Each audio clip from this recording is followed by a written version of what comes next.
ครับสวัสดีครับยินดีต้อนรับสู่สนามเซปังมาเลเซียผมปรีดาตันเต็มทรัพย์รองประธานจัดการแข่งขันของรายการ TSS The Super Series by B-Quik นะครับพิทแพดด็อกที่เราใช้ในการแข่งขันสุดสัปดาห์นี้ก็คือเป็นฝั่งเขาเรียก South Side เป็น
ครับสวัสดีครับยินดีต้อนรับสู่สนามเซปังมาเลเซียผมปรีดาตันเต็มทรัพย์รองประธานจัดการแข่งขันของรายการ TSS The Super Series by B-Quik นะครับพิทแพดด็อกที่เราใช้ในการแข่งขันสุดสัปดาห์นี้ก็คือเป็นฝั่งเขาเรียก South Side เป็นพิทแพดด็อกที่มีขนาดเล็กกว่า North Side ซึ่งเป็นสถานที่ที่พวกเราคุ้นเคยกันดีเราได้เป็นลักษณะเฉพาะรถของ TSS มาอยู่ในบริเวณนี้เท่านั้นนะครับเราจะเห็นรถเรียงรายมากมายตลอด18พิษมาสนามนี้เราเริ่มเห็นการเปลี่ยนไปของ TSS The Super Series by B-Quik เราได้รับความสนใจจากทีมต่างชาติเราจะเห็นพิษแรกก็คือพิษของ Toyota นะครับโดยมีรถ Toyota ถึง4คันมาพิษนี้พิษของ AAS นะครับก็เป็นรถของการทีกุสิริในรุ่น GTM กับนัตจักรนะครับพูเทราจะเป็นรุ่น GD4 Surprise Guest ของเราผู้ถือเบอร์ 18 มายาวนาน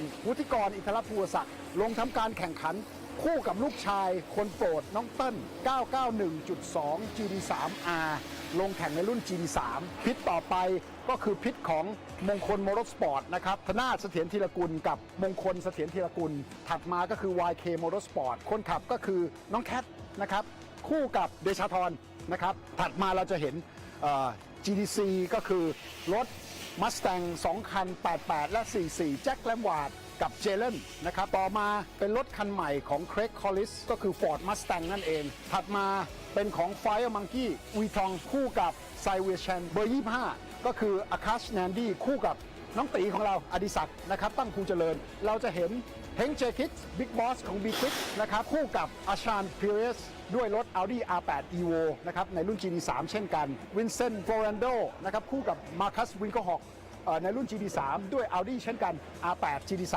Evo นะครับและถัดมา New Entry ของเราสำหรับสนามนี้นะครับเบอร์ 27 ลินโฮจาก Absolute Racing กับพัวรูฮานด้วยรถ Audi R8 Evo GD3 เช่นกันมากไปกว่านั้นแซนดี้ของเรากลับมาแล้วแชมป์3 สมัยของรายการ TSS ในรุ่น GD3 ครั้งนี้กลับมาด้วยรถ Porsche Cayman 718 GD4 คู่กับเออร์วินเดอะสมิธถัดมาคู่หูคู่ฮาของเรานะครับเป็นอันดับ2อยู่ในรุ่น GD4 ก็คือชานนท์นะครับเบอร์ 88 คู่กับเอโร่คันนี้มาเทสรันก่อน 800 กว่าแรงม้า GT2 RS เป็นรถ GD2 ที่ผลิตโดย Porsche ในปี 2019 ผลิตออกมาเพียง 200 คันทั่วโลก จะคล้ายๆกับขับคาร์แต่ฉีดสเตียรอยด์เข้าไปในเครื่องยนต์ให้มันเบ่งพลังเพิ่มเติมออกมา ถัดมานี้นักแข่งที่เพิ่งมาร่วมรายการกับเราเบอร์ 11 นะฮะแอนเดอร์สันทานาโตจาก Absolute B-Quik Racing Team สังเกตครับว่าคู่กับใครมอร์ทาร่ามาร่วมรายการ TSS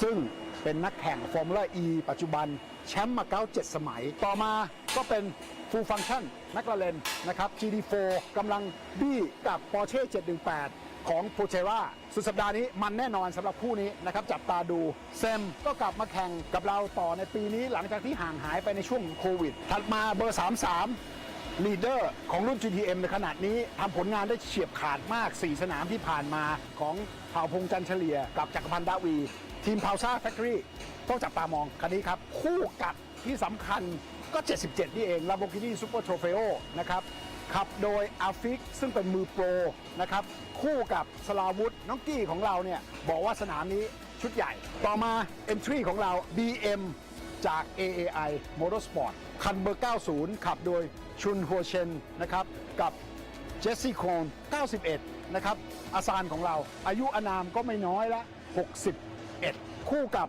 ยินยูเชนซึ่งเป็นลูกสาวของเขานั่นเองต่อมาก็คือ M6 ยาคิกซังกับชิวีชีมาชิมลางเพื่อที่จะลงทำการแข่งขันกับเราในปีถัดไปเหมือนกันนะครับเอเดรียนเดซิลวาคู่กับมาโกกิลทรัปลงทำการแข่งขันด้วยรถ 991.2 GD3R นะครับโดยใช้เบอร์ 61 นะครับต่อมาดักลาสคูและโดมินิกนะครับไวเปอร์นิซ่าเรซิ่ง GD3 นะครับอีกคันหนึ่งที่น่าสนใจก็คือนักแข่งเบอร์ 3มีอเล็กซ์ลุยกับฟิลิปมาด้วยรถเบนซ์เป็นรถเบนซ์ AMG ในรุ่น GD3 คันนี้ใหม่แกะกล่องเพิ่งซื้อมาเลยเพื่อลงสนามนี้โดยเฉพาะและเรามาถึง Lamborghini Super Trofeo เบอร์ 8 นะครับของ Kenneth Rao นะครับคู่กับ Michael Choi และที่น่าสนใจก็คือคันนี้เหมือนรถถังเลยนะฮะเบลลี่แต่หารู้ไม่วิ่งเป็นจรวดเลยของ McIntyre กับ Samson Chan สุดท้ายก็คือในรุ่น GTC 2 คันนี้สิงห์เชียงใหม่ของเรานะครับซูเปอร์และนิสสัน R35 สังเกตให้ดีนะครับนามสกุลเดียวกันเบอร์ 50 พ่อที่ถือกระเป๋าตังค์นะครับเบอร์ 95 คือลูกชายที่ใช้กระเป๋าตังค์ของพ่อครับผม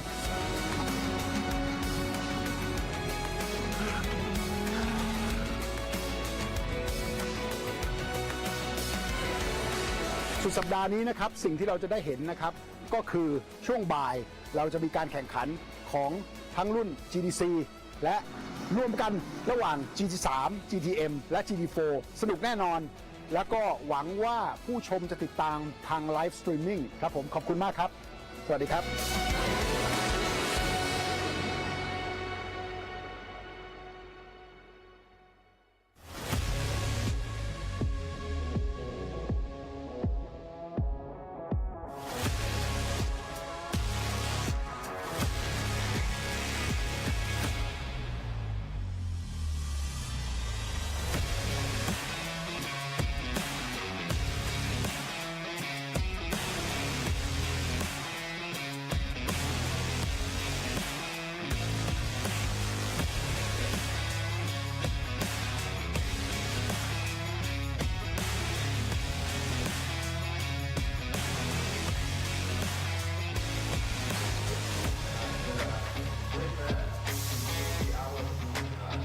driver's steward, standard driver advisor. This year. ครับสวัสดีครับผมปรีดาตันเต็มทรัพย์เรามาคุยกันในช่วงของวิเคราะห์เกมนะครับรุ่นแรกที่เราจะวิเคราะห์ก็คือ GTC นะครับ GTC นี้ก็จะเป็นการแข่งขันในรถระดับ performance ของรถ GT4 นะครับซึ่งก็จะวิ่งอยู่ที่นี่ประมาณ2นาที15ถึง2นาที17ประมาณนี้นะครับ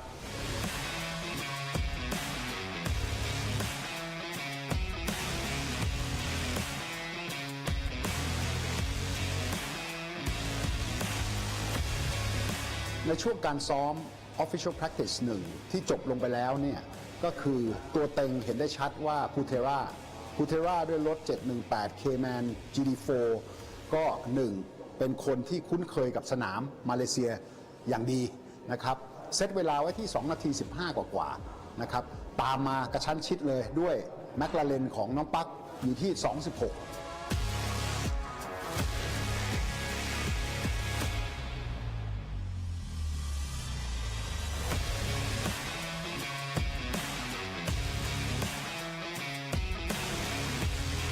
ตามมากระชั้นชิดเลยก็คือในรถของ TAVS 2 คันเจเลนและแจ็คแลมวาร์ด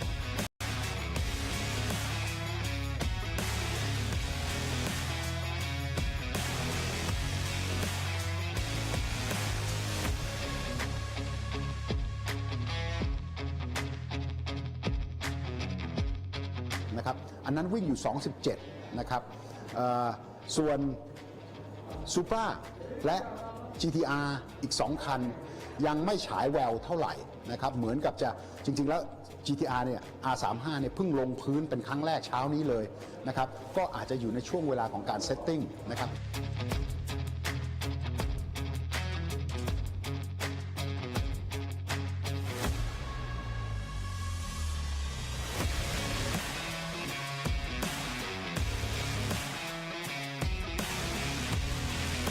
อีกคันหนึ่งก็คือเซมก็เป็นรถ TAVS เช่นกันนะครับก็ทำเวลาอยู่ในเรนจ์ที่น่าพอใจ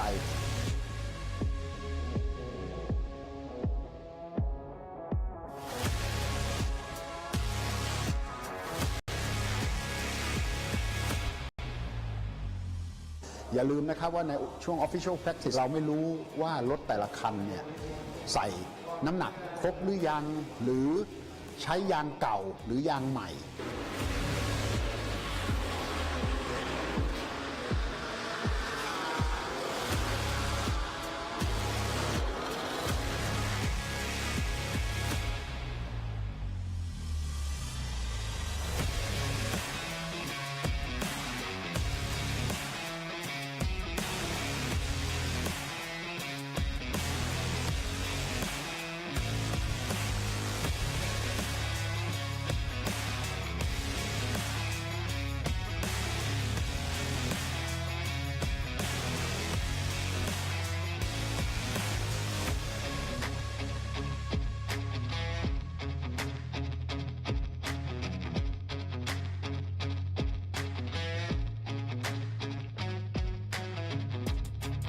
แต่ตัวเต็งผมมั่นใจว่าพูเทรากับปัก น่าจะเป็นตัวแปรที่สำคัญที่สุดในรุ่นนี้สำหรับสนามนี้นะครับทั้งนี้ก็ต้องขึ้นอยู่กับว่าแจ็คแลมวาร์ดจะแก้เกมของตัวเองได้หรือไม่แต่ผมได้ยินมาว่าเมื่อเช้านี้เขาเอายางเก่าลงไปซ้อมนะครับยางใหม่ช่วงบ่ายนี้เราเห็นผลแน่นอนแต่สำหรับส่วนตัวแล้วคูเทราน่าจะเป็นนักแข่งที่น่ากลัวที่สุดในรุ่นนี้เพราะว่าไม่เพียงแต่มีฝีไม้ลายมือที่ไม่ธรรมดาแล้วยังเป็นสิงห์สนามเซปังซะด้วยครับสนุกแน่สำหรับ GDC สุดสัปดาห์นี้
Good afternoon, hello and welcome to everyone joining us right around the globe for the next round of the Thailand Super Series races 5 and 6 for our GTC, GTM, GT3, and have I missed GT4 Trans Am V8 coming to you live today from Sepang. So we're working through our driver introductions at this point in time. We're in the midst of preparation for GTC action. My name is Scotty Rankin. Off alongside of me will be Pete Baxter. And Pete, this has been awesome to watch thus far this weekend. Bits and pieces of qualifying, but now we get into the racing action with all of the Trans Am cars and the 44 Mustang of Jack Lemvard. This has been a quick car over the last couple of races. Yeah, it has been a quick car, but Jack had a little bit of an incident in his qualifying, so he's going to be back in the grid. But good to see them all out there racing, and great to be here today, Scotty, with you. Yeah, mate, that's what it looks like. Look at the suspension working overtime as the 44 car takes to the curbs around Sapang. In some of our GT4 entries, we've got the McLaren 570S 46, the full function entry driven by Wang Thangapompan Sutamno. And this one has been a pretty car to watch. This has probably been my favourite of the GT4 entries, Pete. You a little bit of a fan of the McLaren 570S? I don't know what you'd say about McLaren's, mate, but every one of them, GT4, GT3, every time they race, they are just sexy beasts, right? You just want them on the track. The 50 car of Manasseh Manuel Caceres and the Toyota Supra Mark IV. Another pretty car. Not really in towards a GT4 spec, but very close to it. And the balance of performance keeps these cars relatively close together. And we move on to the Ford Mustang Trans Am V8. Number 88 for Ford Lenatech Racing is going to be Jalen Robotham. This car was quick back at Bang Seng Grand Prix as well. Unfortunately suffered a brake failure or an overheating of the brakes when some debris got into left rear brake. Then we move on to the Nissan GTR R35. Will be driven by Manuel Caceres. And this was another of the pretty cars. And to be honest with you, Pete, it's going to take horsepower here today from the Sepang International Circuit. Long, flowing track. The ability to cook those tyres and take something out of them, it's right up there. This is going to be a hard track on those tyres, particularly for those Trans Am cars. Well, yes and no. It depends on how much the track's dried out. So we've had quite a lot of rain through the day, and both of the qualifying sessions for GTC and GT3 were declared wet sessions. We've watched a few races in between, and the track still seems to be drying out. Malaysia's quite a humid place on the equator. It doesn't have the dry air that we get in the southern or northern hemisphere, so the track will take a long time. It'll stay a little bit damp for a long time, so you might see a dry line initially. I think the rain over the course of the afternoon is going to drift away from us, which will be good for the races later on this afternoon. Hopefully we'll be able to get out there and get the really fast times going. I don't think we're going to see the tyre shredding that you might anticipate as just for a full, hot, humid day in Malaysia. But have a look at those tyres that are being wheeled past us right there as well. We've got changeable conditions, which does happen quite regularly in Malaysia. And like you said, when it's we're having a few words before we actually jumped on, and one of the things that Pete said to me was, it's like a tap. It's either on or it's off. There is no in between. Let me just come off the Lanatec entry there. Off of that car, looked like a board of some description. Didn't look like a part of the car. Yeah, Peter's there making their formation way out and around the track. Yeah, so rain tends to come quickly and heavily at Malaysia. It came earlier today, we were watching along with it, and about 15 minutes later, there was heat haze over the track yet again. So those are conditions the drivers will have to deal with. And this time, not quite as close to the sea, so they can't just jump out of their cars at the end of the race and go for a dip. At a dip in Malaysia, unless you're in a ice cold bath, mate, is not that much cooler anyway. So yeah, that's just the nature of racing on the equator. But Thailand's not far from Malaysia in terms of that distance anyway, so it won't be too dissimilar for all of the guys. But I think what we'll find is on a drying track, we should find that the cars will have plenty of opportunities to take. This is a lovely, big, wide open track with some great long straights. It's got about 4 genuine overtaking opportunities if needed, so it's difficult to defend. It's hard to go fast consistently because it's such a long lap, and strategy will play a big part, particularly if there's any undercut from new tyres. Yeah, so 10 laps will be the race distance for race number 5 for the Thailand Supercar GTC so far this afternoon, and sort of remind our viewers along at home of what took place within Bang Sen. It was tough, it was difficult, as is the case normally at street circuit races. We had failures, we did have obviously the constant yellow flag zone, similar to the conditions over at Macau at the hairpin, such as the tight nature of the track. But it was a disastrous weekend if you're looking for green flag running. I think just about every race that we were broadcasting across the weekend had some sort of yellow flag period during the race. There were multiple repairs to barriers done across the weekend, but that's just street circuit racing, isn't it, Pete? Well, that's right, and hopefully we've got a lot more runoff here. We've got nice big gravel traps here, mostly designed for MotoGP, so the gravel tracks will pull these cars up pretty quick. Unfortunately, if a driver ends up in these gravel tracks, they will tend to get stuck and might need a tow, and it's actually that point when the race director will really consider that a safety car will come out, so that any of those marshals that are out there helping out the event, so that they're fully covered for safety, and we'll see that. But yeah, gravel traps for runoff areas, mate, instead of the barriers you had at Bang Sen. Yep, so a little bit different style of racing. We'll have championship points coming your way to have a little bit of a look at thus far. Still the 7 cars that are out there, and a part of this thus far this weekend, mix of GT4 cars. The Super MK4 isn't really necessarily a GT4 car, but other than that, you've got these Trans Am V8 cars. They're a popular category of the Trans Am cars right around. I know back here in Australia, obviously, quite a number of the Trans Am cars doing the circuits at a national level.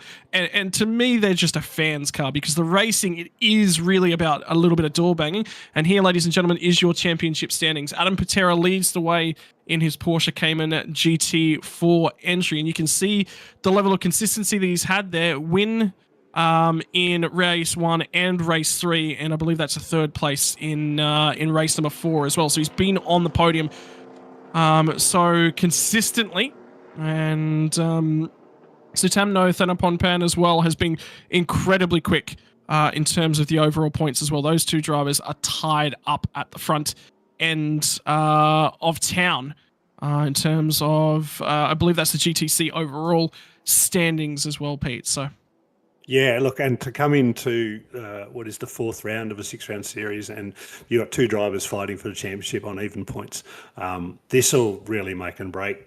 Somebody might get a little bit of a head start for the rest of the season, and that's a big deal. Essentially, Manuel Sierras is going well there in GTC in his class, but in terms of the overall GTC, he's got a little bit of catching up to do. And have a look at the results as well here for Manuel Caceres.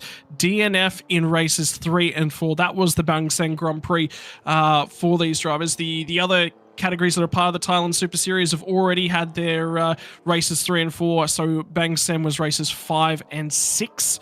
For those categories not on offering here today from Sepang. It'll just be the GTC, the GTM, and the GT3 to sort of give you things, and we'll work our way back through the points. But DNSs as well for the 50 car for Malaysia Caceres that was the Toyota Supra. So obviously issues very, very early on in that weekend. I don't recall actually seeing that car out on track across the weekend, but very difficult to recover when you've got 1 DNF and 2 DNSs. That is such a long way back in terms of the overall points. So for Caceres, it really becomes a year where I think he can spend time settling into the car, really sorting it out if he's going to race it next year, and do whatever he can to just make step-by-step improvements.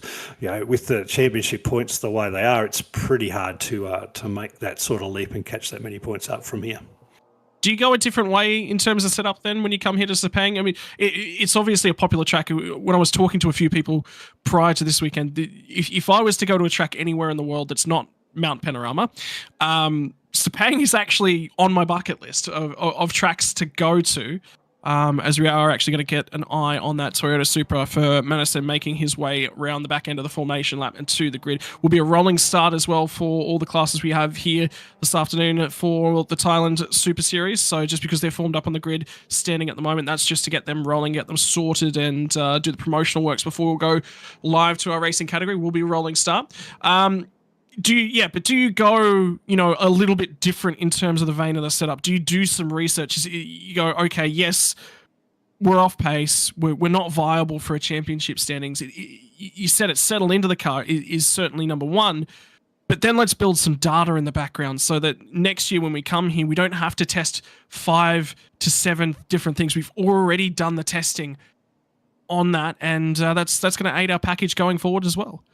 I wouldn't go off script, mate. I think you're still looking for the best compromise. I mean, essentially a car setup is a compromise, to get all of those angles right, maximise your grip. You've got your power settings from the BAP restrictions that get placed in the category. So essentially it's actually finding that setup window. What is the prime setup window for the conditions? You've got a really good chance this time, because you don't always get rain at all your events. So a chance to run the car in the rain might have impacted his qualifying.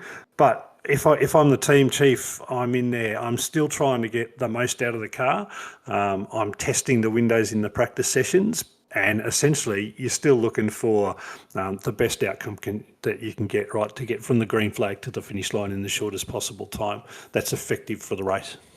And what we're seeing here in terms of the qualifying results, as well as obviously the GT4 cars are a little bit further up the field. With a wet qualifying, that would be expected results. So remember, obviously the rain as well for our ladies and gentlemen at home has taken some of the grip out of the surface of the track thus far this morning.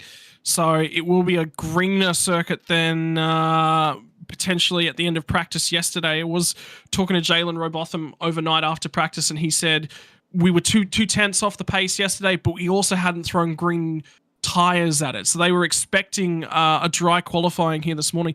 Didn't get that in terms of things. Was declared a wet track. So that takes away some of the balance of the car. And same sort of thing. I would expect those Trans Am cars to struggle compared to the GT4s in wet conditions. Oh, absolutely. I mean, the Trans Am cars are a classic front end big power, rear end drive, and in wet weather conditions they are hard to stick to the road. So one of the things that wet weather really does is actually it takes that performance advantage away that some cars have, and makes it really a lot closer in terms of driver capability, because essentially the grip window with the cars between the tyres and the track actually reduces significantly in the rain, and then it becomes so much more on the driver's ability to put power down smoothly, maintain the limited grip that they've got in the wet, and maximize the speed to get the fastest track time.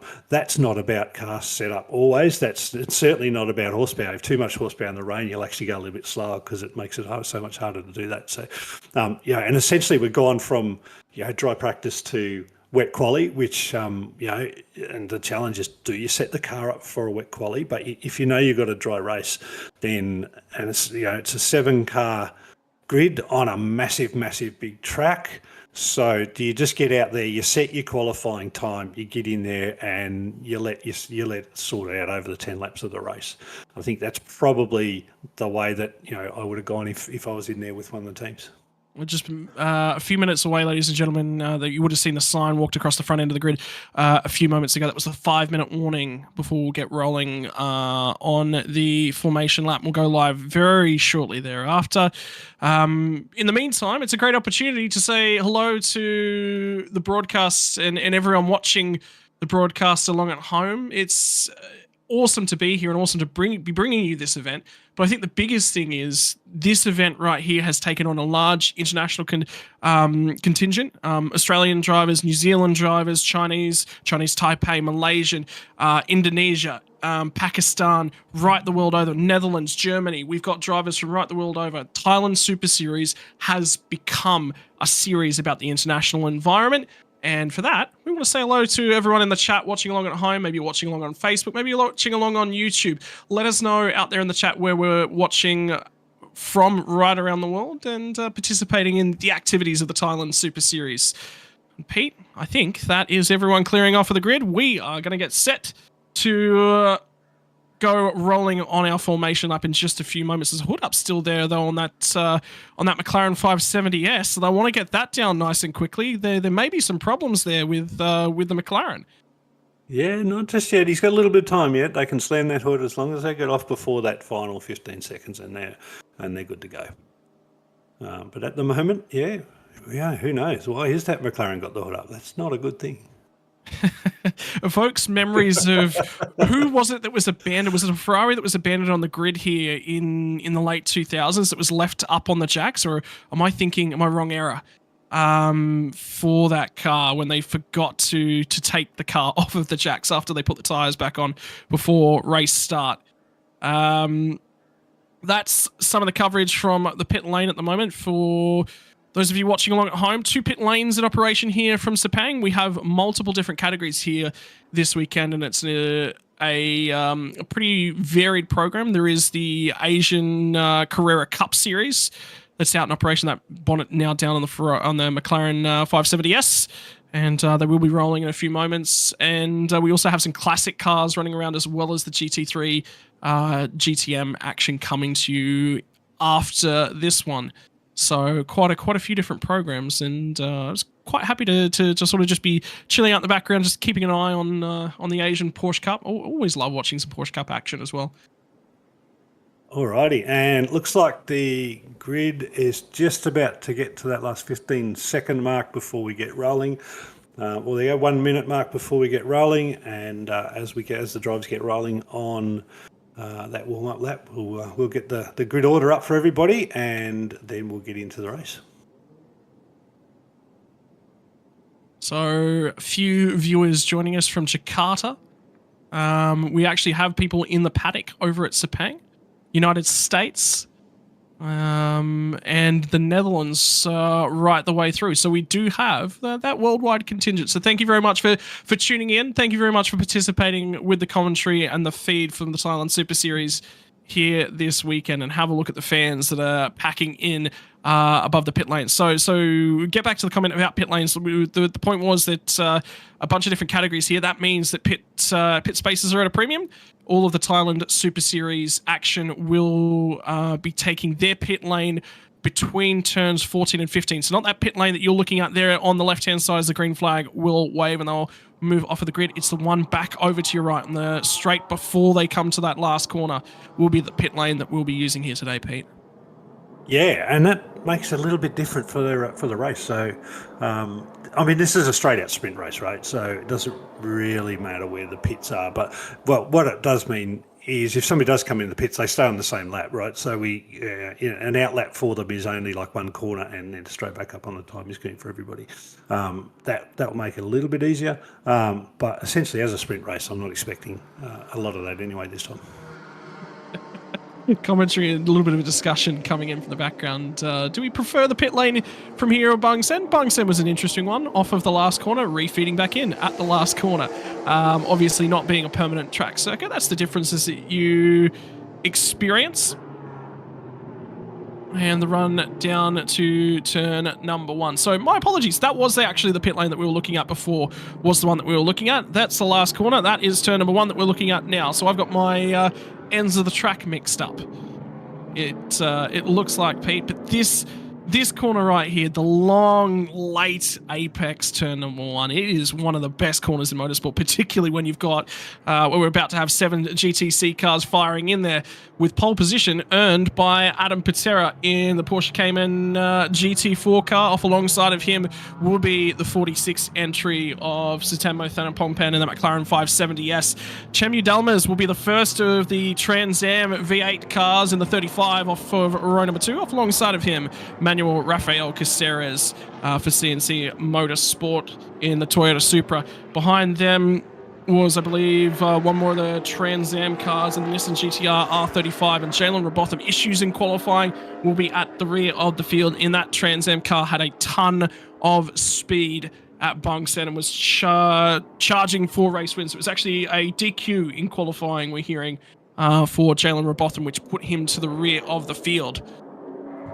Yeah, that's right. So Jalem's down there, and just coming back to that bonnet up on the McLaren. I mean, that couldn't be a mechanical issue because I mean, it's a rear engine car anyway. So maybe they're just checking the oil or topping up with a little bit of water or something. Maybe even blocking some of the glare coming off the race circuit as well. Yeah. Sometimes a good idea to keep that cockpit cooler. Something as simple as that with the rear engine car when you got the front bonnet up. Fair bit of a gap actually in our gridding process at the moment with the Toyota Supra fair way back off the back end here, and of course this is the flat out, double apex right hander that brings us onto the back straight. That's Manasseh Sequeiros. He's just created a bit of a gap there. I wonder if that's supposed to be like that. I'm not sure. I think he probably should be up. We might find that he'll get up there just before the race goes green. We've got this whole straight and one more turn, and yeah, here we go. He's condensed the field up. They'll all get condensed. The safety car will get away very shortly, and we'll come round turn 15 and get ready for the green lights and race start. Look out for cold tyres on turn 1, Scotty. Yep, here we go. So this will be forming up the first race of the weekend for the Thailand Super Series GTC race number 5. 7 cars about to be released. 7 cars about to have one of the times of their lives around this complex, flowing, fast, difficult circuit with lots of overtaking opportunities, changeable conditions, sections of the back part of the track. There was still bits and pieces of water in the track as well. So it will be changeable conditions here this weekend. They form up, they're coming to the line. The lights are off and we are green for the Thailand Super Series race number 5 GTC, and there is no hesitation from the Trans Am cars immediately on the gas, and that McLaren's got some legs down the front straight away as well, and into the inside looking for an overtaking opportunity. Not quite going to present itself there for Adam Patera at the front end of things, and Robotham's picked himself up 2 spots there at the tail end of the field. 3 spots as the Toyota Supra Mark IV looks to be having problems. That car was slow on the warm-up lap. I was wondering whether or not there might be a mechanical issue, and I think we might be proved right in just a short period of time. No, let's not assume that, mate. Remember, the Supra was quite slow comparatively to others in qualifying. That just might be their natural race pace. What I was surprised was Jack Lemvard and Jalen Robotham, how they got away from the start with the with the GTR and the Mark IV sitting at the back. Those guys just sort of put the pedal down, and their cars just had, with the power, just made the most of that front straight into the first corner. That was a really good start to watch. Yep, so leading the way at the moment is going to be Sutamno Thangapongpan with Adam Patera in second, and then comes, it looks like we've got the Porsche GT4 is in there as well, so they're putting quite a fair bit of pressure down in the meantime. And look at them, they're blocking quite aggressively. Robotham's going to go toe-to-toe. Had to back out there. The Porsche Carrera GT4 car has definitely got a lot more braking capacity than the Trans Am cars on the run down into the back end of the circuit at turn number 9. And that is going to hold Jalen Robotham up. That's actually Adam Patera there in the Porsche Cayman GT4 car, so he was blocking quite intently. And of course, as soon as they get through this section, Pete, this is where it gets to be all about the downforce levels, all about the GT4s, that shorter wheelbase. They can turn the car, struggles to get the car pulled up from Lemvard. And is that Adam Patera into the barriers all the way out on the right-hand side? No, he's managed to pop out the other side, but in the meantime, it's going to be Jack Lemvard who's struggling to get that car off of the corner. That looked like he might have missed a gear. He's done something happened to Adam Patera there. I'm not sure whether that's mechanical. It looks like a mechanical. I think he stopped down there after that corner. He came out of that corner just genuinely slow. So not sure what's happened there. That is looks like a mechanical thing to me. But at the same time, the Porsche GT4 went way wide out of that turn 13 complex, come back onto the straight and around Adam. So he had a little bit of a lock up then when he did that. But he's back in the race. So if we can keep an eye and see what's happened to Adam Patera. He seems to have dropped right out of the running here.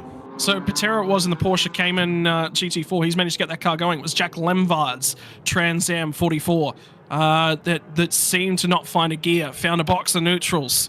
As they talk about, in the meantime, it is that McLaren that's leading the way for Sutamno Thangapongpan. Now Jalen Robotham's got to get this car wound up and going somewhere. There might have been oil down on the track. There might have been an issue in that section of the track for the fact that Adam Patera went in there at a high rate of speed as well, Pete. That suggests that something wasn't quite right, and the fact that the Robotham got the car pulled up at turn number 14. Yeah, if I remember right, it could have just been Adam dodging Jack as he came out of that apex genuinely really slow.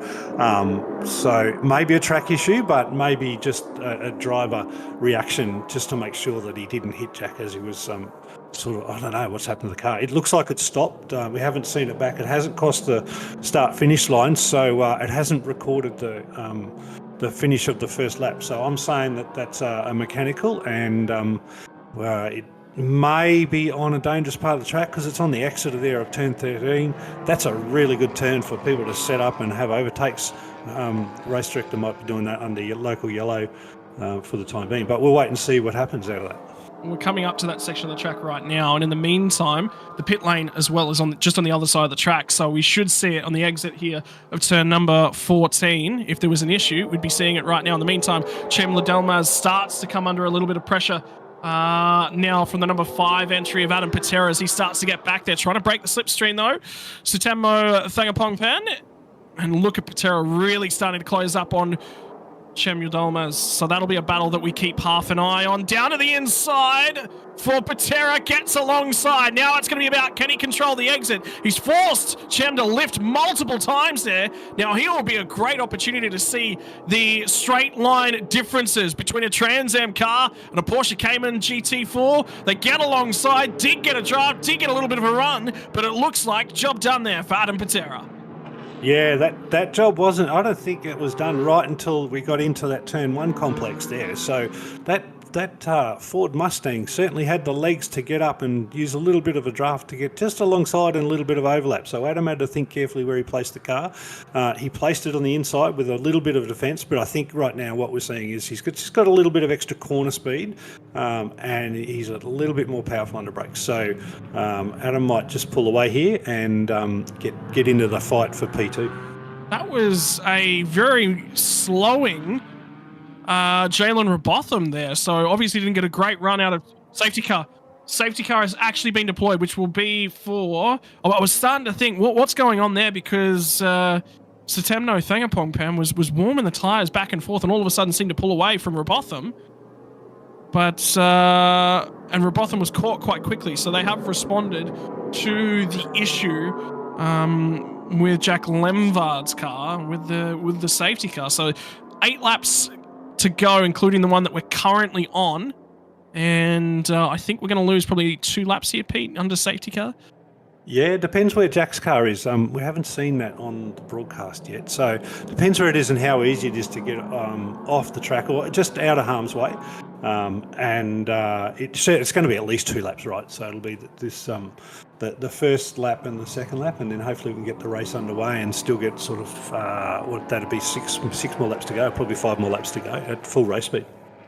So we know that it's somewhere between turn 14 and turn 15. The pit lane is right there. So the options for them to get that car back to the pit lane, the paddock, and get that one repaired and out of the way quickly. They've got quite a lot of options there, and you should see it. Obviously, it's disappeared. It was there on the right-hand side as we come out of this corner. And yeah, it's disappeared off the tracker as well, so I'm not quite sure where it's gone.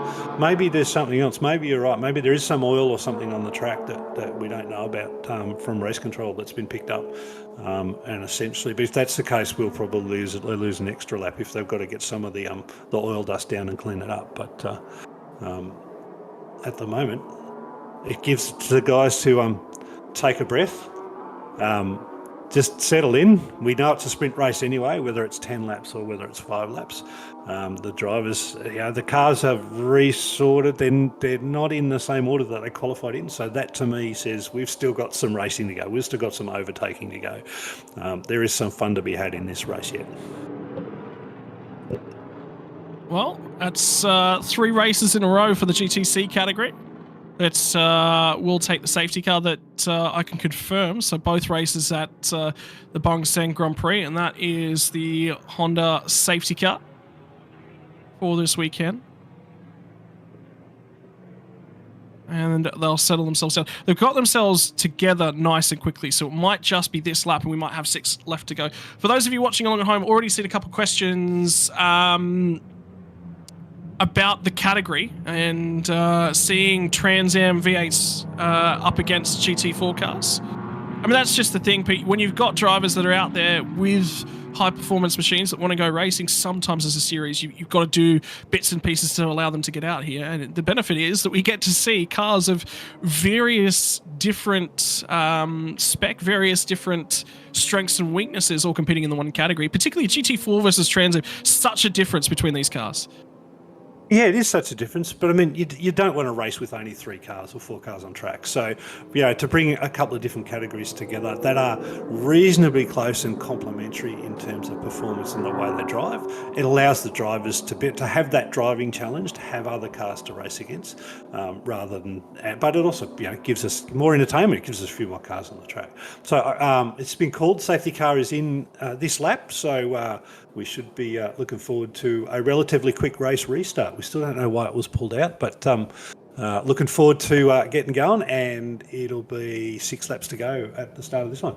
The racing fan in me just saw the windscreen wipers go on for the safety car, and the racing fan in me is incredibly excited. I don't know whether or not somebody's going to turn the lights off there and bumped the wrong button, but I would be hoping, against hope, that we get to see a little bit of water out on the track. That would really excite things. And for Adam Patera, looking to continue that level of consistency and domination in this category, that is absolutely something that he would want to see. In the meantime, Satenmo Thanayaponpan has control of the field. We'll be back to green flag racing in just a few moments as the safety car is going to dive into the right-hand side of the track.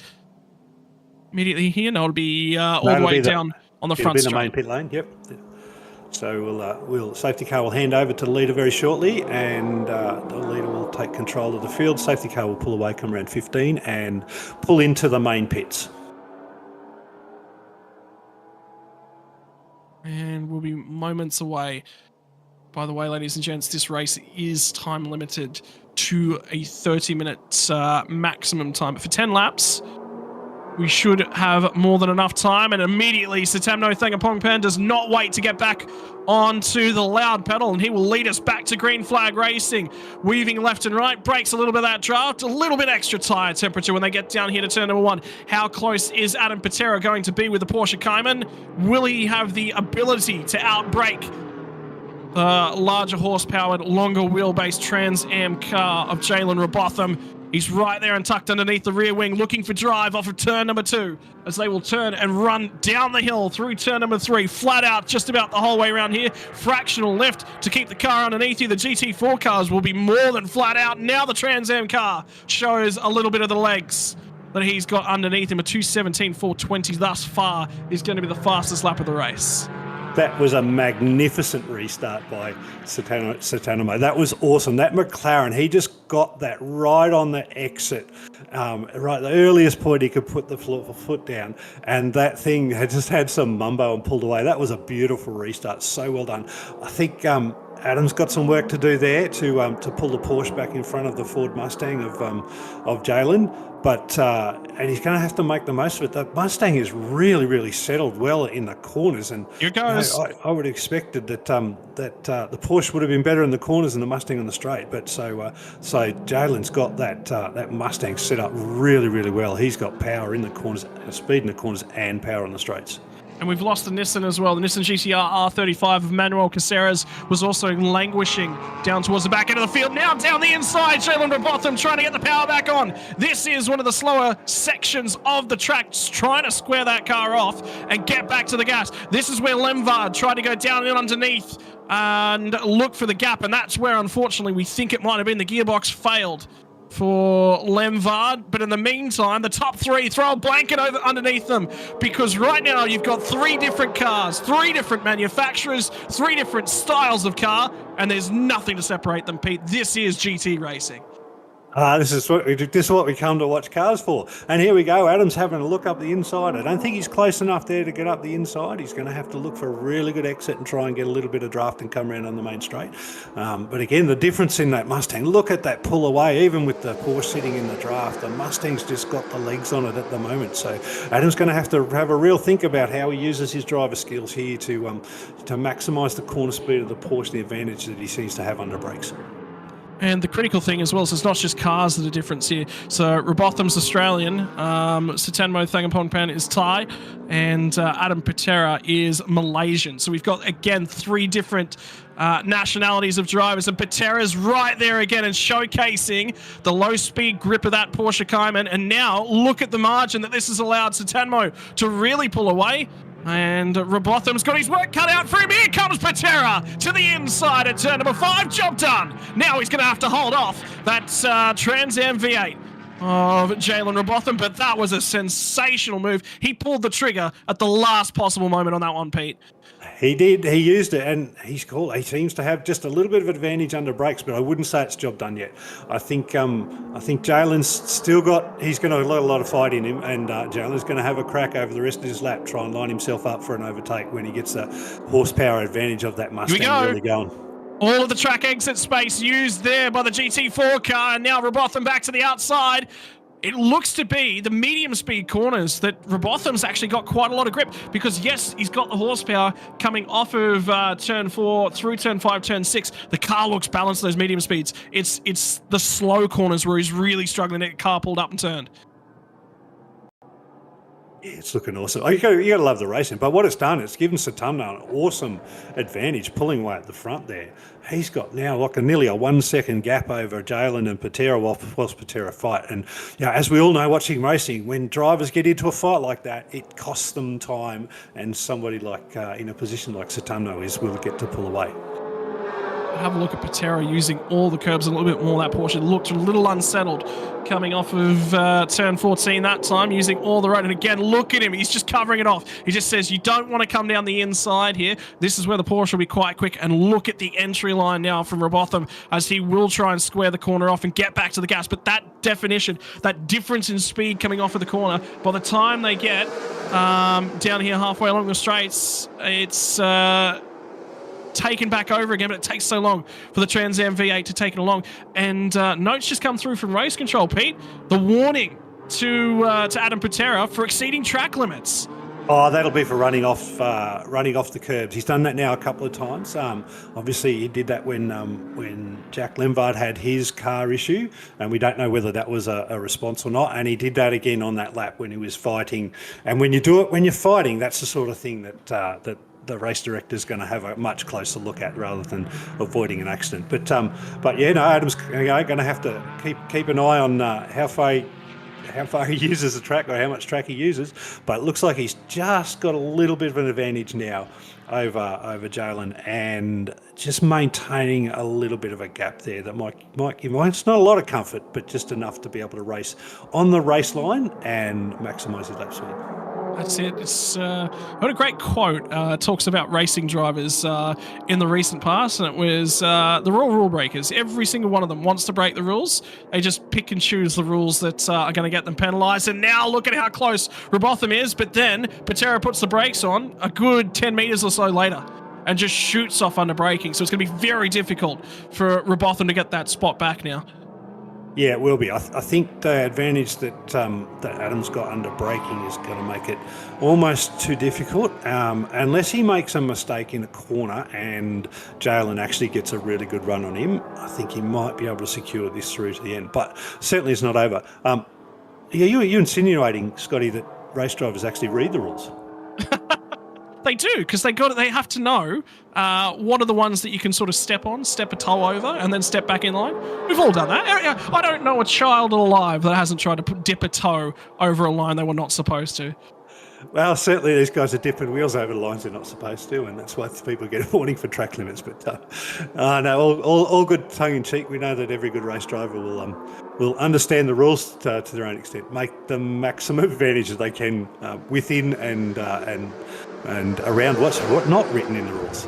For those that think outside the box, and at the end of the day, that's the race director's job to try and keep the ball in line with a certain rule set. But look, yeah, this race has settled down just a little bit now. I think Adam's just eked out just enough of a gap. I say, not comfortable. He can't afford to make a mistake, but he's able to just race his race now, stay in the race line without defending. So he'll be able to sort of just get that little bit of extra pace. Can he get some back on Satomno? I'm not sure. I think the McLaren's got a really good gap there with 3 seconds to go. 2 seconds, 3 laps to go. 2 seconds is a big gap to catch up on a track like this. So we might be seeing a mistake to see any of these first 3 positions change.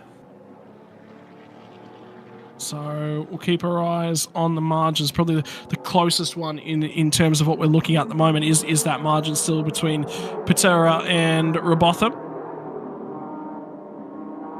Yeah, well, it's only a half a second, so Robotham's certainly going to keep the pressure on. I think there's no way he's going to let off here, and he's got to keep the pressure on. He's got to keep as close to Adam as he can, and essentially, if Adam's good enough and doesn't make a mistake, he'll hold it. But if Robotham can keep the pressure up there, then yeah, Adam's got to stay clean to stay in front. That's that makes for awesome racing. When you're driving and you're even if you're the guy behind, just knowing that you're getting in the mindset of somebody by keeping pressure on. That's a really big part of a race. Yeah, in terms of things, we just had updated point settings coming our way as well. The GTC cross with Trans Am V8 category has Patera, Satamno, Robotham, and Lemvard in it. So Lemvard is obviously going to DNF out of this race. And then GTC Supercar, which is a slightly different formation of the regulations, contains also Thangapon Pan Satamno, Adam Patera, and Manuel Rafael Caceres is the difference between those point standings. So that's the one where Patera and Satamno are tied neck and neck. And that is the Toyota Supra Mark IV receiving blue flags to let him know that he has the horde of angry hornets on their way down to get underneath him at turn 1. He's going to give them a whole berth of space and says, yep, I'm not racing anyone at the moment. Let's get right out of the way and not impact this race whatsoever. So great job there from Manasseh Caceres. Mate, that is magical driving from Manasseh Caceres. He's there in his own race, and he knows that he didn't want to get in the way of the guys fighting for the podium there or the win, and he's just done a magnificent job lapping at the back of the field there. Also, a big shout out to those of you watching along over on our Speed Cafe broadcast as well, because we are doing a dual broadcast to Speed Cafe.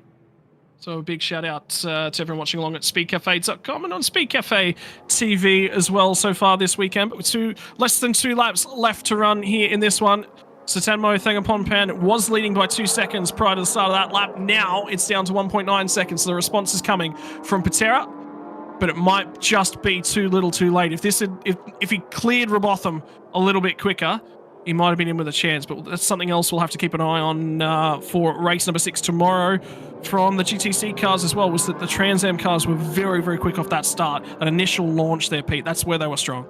Yeah, they were super strong off the start. But don't underestimate, Satano has the opportunity here just to maintain and manage the gap, right? So instead of going flat out in the McLaren, he's got a 2-second lead. He can go up and down a few tenths of a second as he goes over Lee's last couple of races, but essentially keep himself well in the control window of the driver without the limits. But if he lets that go a little bit too far, Adam puts a little bit too much pressure on him, then this last lap might heat up a bit.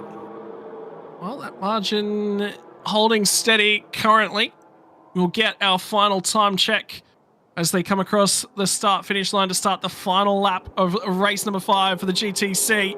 It's been dominated by the McLaren thus far. He's got one more lap left to do, one more opportunity for Adam Patera to close down in and breaking the toe on the last lap, enjoying the sights of the Sepang International Circuit, racing from Malaysia, popular racetrack as well. The drivers were ecstatic to be returning here as a part of the Thailand Super Series in 2023. And indeed, in 2024, post the COVID era, it's a popular track on the schedule. And you can see why, ladies and gents. Long flowing corners, lots of opportunity to wind these cars up and show all that the world of GT4 racing and Trans Am racing has to offer. I'm starting to wonder whether or not Robotham's tyres are starting to fall away. Patera did take half a second out of Thangapompan on that last lap, so this one isn't over, Pete. Yeah, half a second. When you've got a 2-second gap, half a second's okay if Satamno is managing his tyres there and managing his own race pace. Remember, he only has to win by a second. He only has to win by being in front. He doesn't have to win by 10 seconds, and he doesn't have to burn everything up to get there once he's in front. So he's got the ability here to manage, and again, like Robotham sitting on the back of Adam Patera before, Adam's now got the chance to just sneak up a little bit closer and put a little bit of that mind game pressure on to Satamno as he sort of finishes through the rest of the lap. But if he took half a second out the last end, he might get within a second, but catching up is one thing, overtaking is another. Quote from the Master Murray. Yep, and it's going to be a couple of corners left to go. The run down to turn number 12, the left-hander here, and then they will climb the elevation changes that are part and parcel of racing in Sepang. The 2 long straights that finish the lap. Such a tricky corner down here at 13 and 14, the double apex, the late apex, getting the power down. And have a look at the rear end of that McLaren wiggle around. So he's not hanging around about it, wants to absolutely win and make sure that there's nothing to chase for. Yeah, and he's still breaking the draft as well. So Adam's in his head, which is good to know. I think you can see him getting that little bit closer. The final corner of race number 5 for the Thailand Super Series, and a correction mid-corner there for Satamno Thangapompan. So we will need to keep an eye on tyres tomorrow. But for today, the job has been done. It's been run and won by Satamno Thangapompan, and GT4 wins over Trans Am V8. This time by Adam Patera will follow home in second. Robotham rounds out the podium for our GTC category, and then it'll be a long wait back here for Cem Yildirimaz, who will finish in 4th place as well.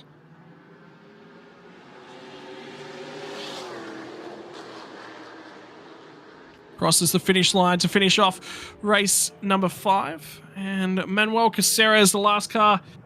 Sorry, my apologies. It would be...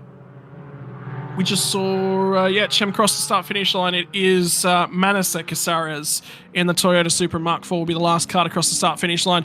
Finish off racing here, but time to celebrate our winner. I mean, he did it in style. He got the great jump, even though Patera had control of the field in that first lap, Pete, and then he just never looked back. Oh, I think the biggest thing he did was that restart. That restart was just magic, and he got almost a 1 to 1.5 second gap just on the restart alone. And that could be the difference for the whole race. So managing that the way he did, I think the other drivers will have a look at that and how he did it, where he took that. I think all the other categories will have a look at that and where he did that restart, because that was a magic restart for someone in the lead of a race. Yep. So fastest lap of the race at 2:17.2 was Satamno. Faded towards the tail end. Down his last lap was a 2:17.5.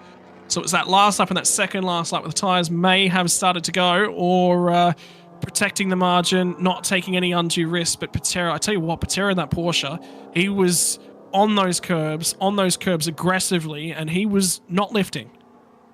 No, he wasn't lifting, but look, he was playing the limits. He was playing the edges of the track. He was doing everything he can to get up. And remember, he was sitting fourth in the race at one stage. And he lost quite a lot of time with the Lemvard incident at the start of the race. So he had to make that back up. Fortunately, the safety car got him back up there and got him into a position where he could fight. But then, I think it was enough to get past the Jalen Robotham Mustang. It probably took just a little bit too much out of the tyres, and then just put him in a position where second was the best he was going to get, because Satamno was just so fast today. And have a look at the team celebrating as well. Straight down and in there for Satamno, Thangapongpan, and crew from the full function Wangpu racing team.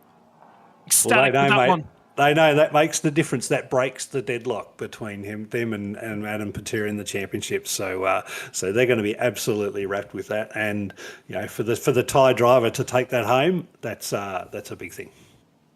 Yeah, on enemy territory, and Robotham's going to walk up there and shake his hand as well. And then I believe that was Adam Patera as well down in our podium area.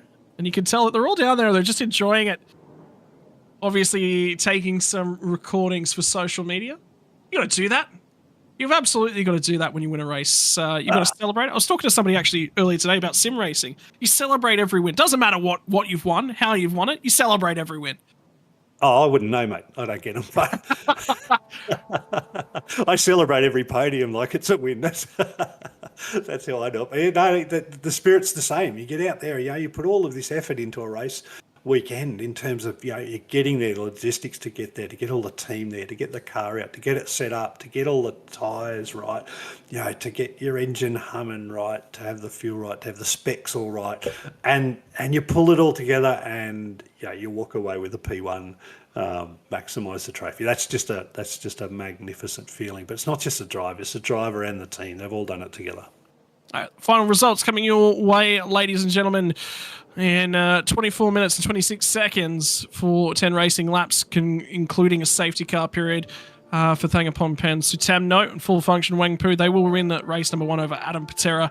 Sorry, race 5 of the championship season. Jalen Robotham there in the first of the Trans Ams. So tyres were a struggle for the Trans Am cars. It looks like they fired off really, really well, whereas the GT4s brought their tyres in a little bit slower. Chemil Dolmaz will finish 4th in the second of the Trans Am entries. Manasseh Manuel Carceres at 1 lap down, the last car circulating. The cars that didn't finish were the R35 Nissan GTR and the Trans Am Ford Mustang of Jack Lemvard as well. This is the highlights, ladies and gentlemen. This is what it looked like, and there is a white Trans Am car at the front end of the field. That will disappear at the tail end of race number 1. It'll be interesting to find out what's going on there. And this was the early battle as well. I think this is critical between Robotham and Patera, and this just kicked on and kicked on and kicked on between these two guys. There was no love lost there, Pete.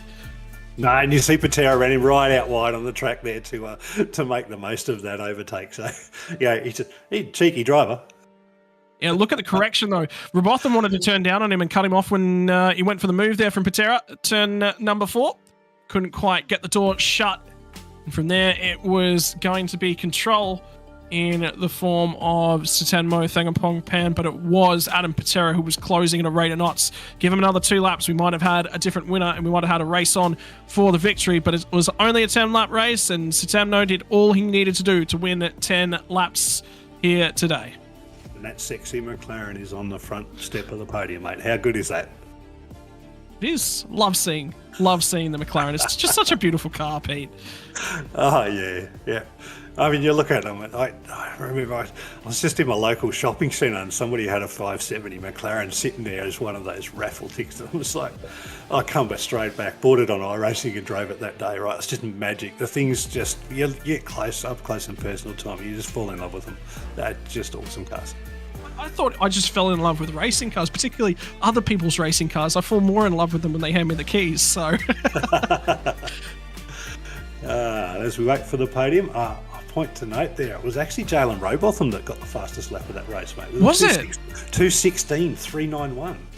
Okay, so it was the tyres that fell away. I mean, that is part and parcel of Trans Am cars. They do put a lot of... They are a heavier car. They're a longer wheelbase. They've got more power. They do put a lot more effort and energy into those tyres, so...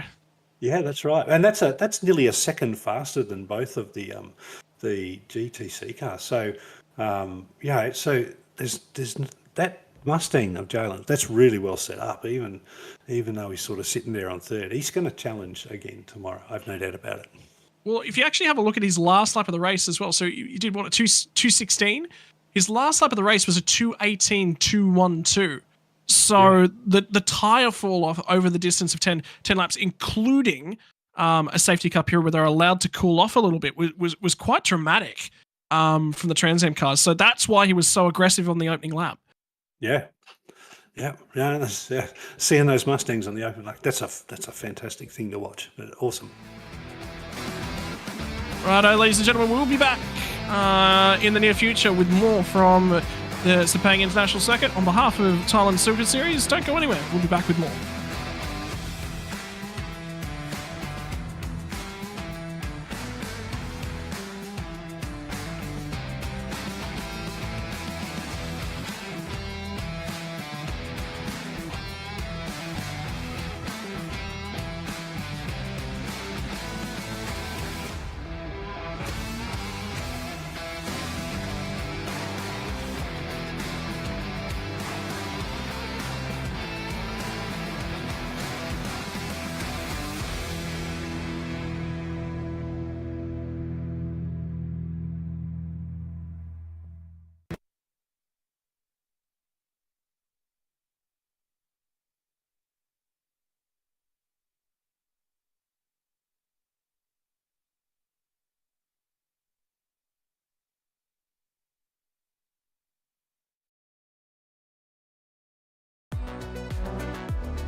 Speedcafe.com, your number one source for all the latest motorsport news and features.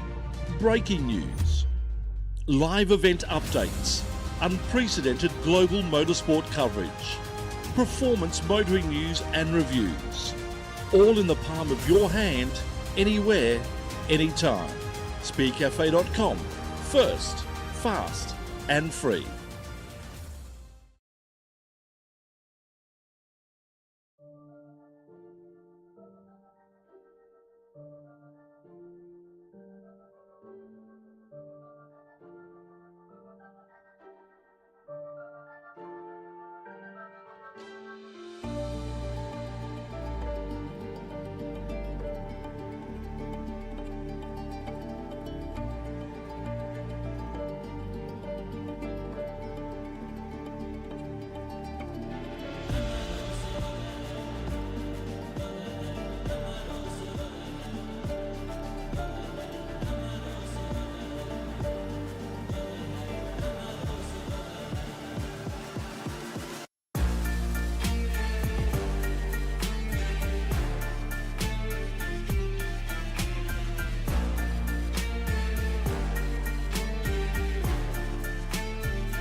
Daddy's got it all solved. I was never your choice, but I hope you're happy. I hope you are happy. When I come and go, you told me you would not succeed. Not like your friends with super wealthy families. Tears in your eyes, you set the bar kinda high. Would do anything to forget your father's goodbye. Guess I didn't fit in that frame of your life, but I hope that you find all that love in your kids and your wife. Now you play out with the big boys, finally get some big toys, making all your girls spoiled. Daddy's got it all solved. I was never your choice, but I hope you're happy. I hope you are happy. Now you play out with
you're happy. I hope you are happy.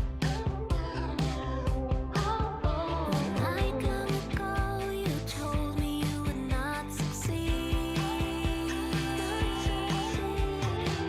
Not like your friends with super wealthy families.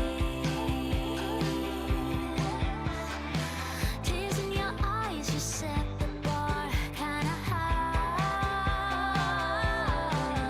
Would do anything to forget your father's goodbye. Guess I didn't fit in that frame of your life, but I hope that you find all that love in your kids and your wife. Now you're playing with the big boys, finally get some big toys, making all your girls spoiled. Daddy's got it all solved. How it's never your choice, but I hope you're happy. I hope you are happy. Now you're playing with the big boys, finally get some big toys, making all your girls spoiled. Daddy's got it all solved. How it's never your choice, but I hope you're happy. I hope you are happy.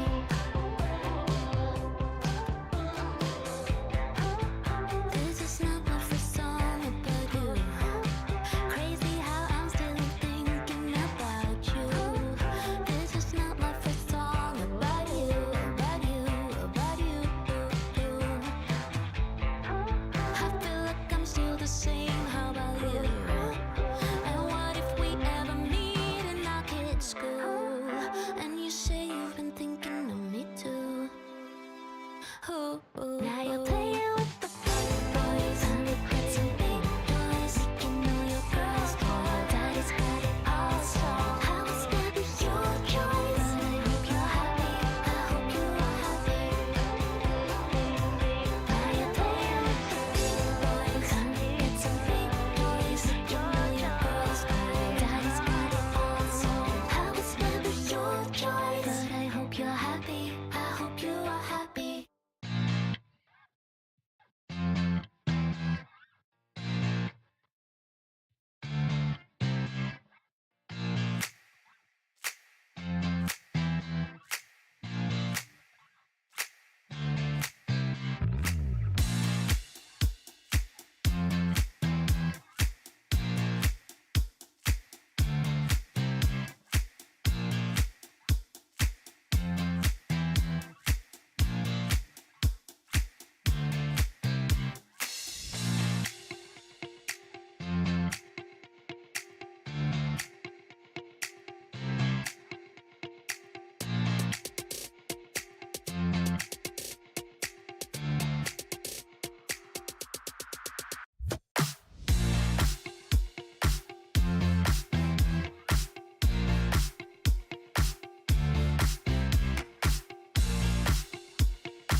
Daddy's got it all solved. I was never your choice, but I hope you're happy. I hope you are happy.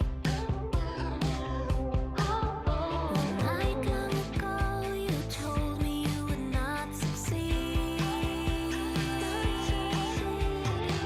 Not like your friends with super wealthy families. Tears in your eyes, you set the bar kinda high. Would do anything to forget your father's goodbye. Guess I didn't fit in that frame of your life, but I hope that you find all that love in your kids and your wife. Now you play out with the big boys, finally get some big toys, making all your girls spoiled. Daddy's got it all solved. I was never your choice, but I hope you're happy. I hope you are happy. Now you play out with the big boys, finally get some big toys, making all your girls spoiled. Daddy's got it all solved. I was never your choice, but I hope you're happy. I hope you are happy.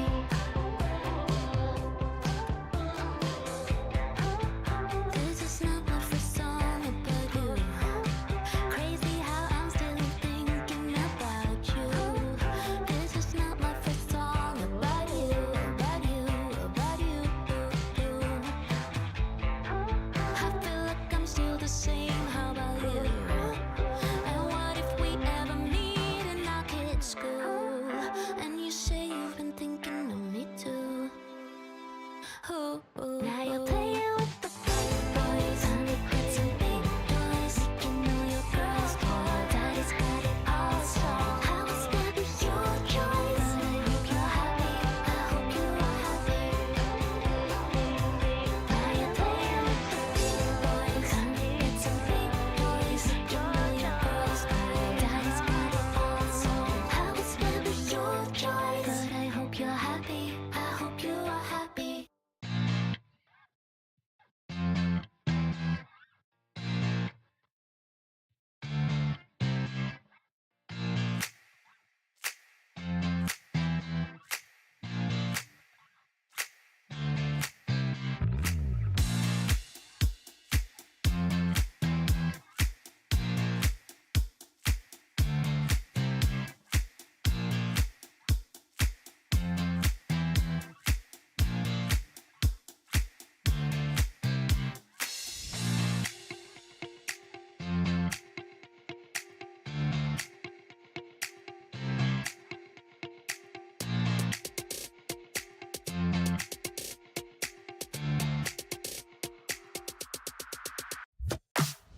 had it all solved. I was never your choice, but I hope you're happy. I hope you are happy. When I let go, you told me you would. Speedcafe.com, your number one source for all the latest motorsport news and features. Breaking news, live event updates, unprecedented global motorsport coverage, performance motoring news and reviews. All in the palm of your hand, anywhere, anytime. Speedcafe.com, first, fast and free.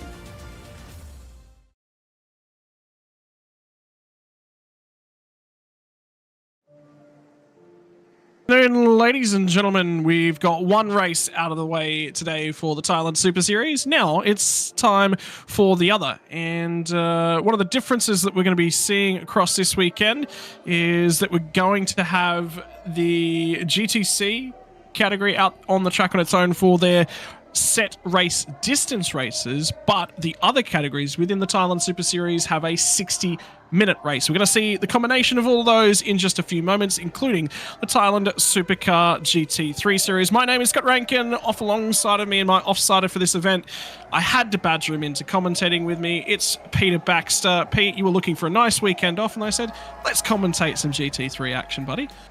Oh, mate, watching motorsport is a weekend off. Look, lovely to be here. It's my hobby since I was 9 years old, so you can't consider something you enjoy so much work, mate. So awesome to be here. Looking forward to seeing 27 cars on the grid at this wonderful Sepang circuit.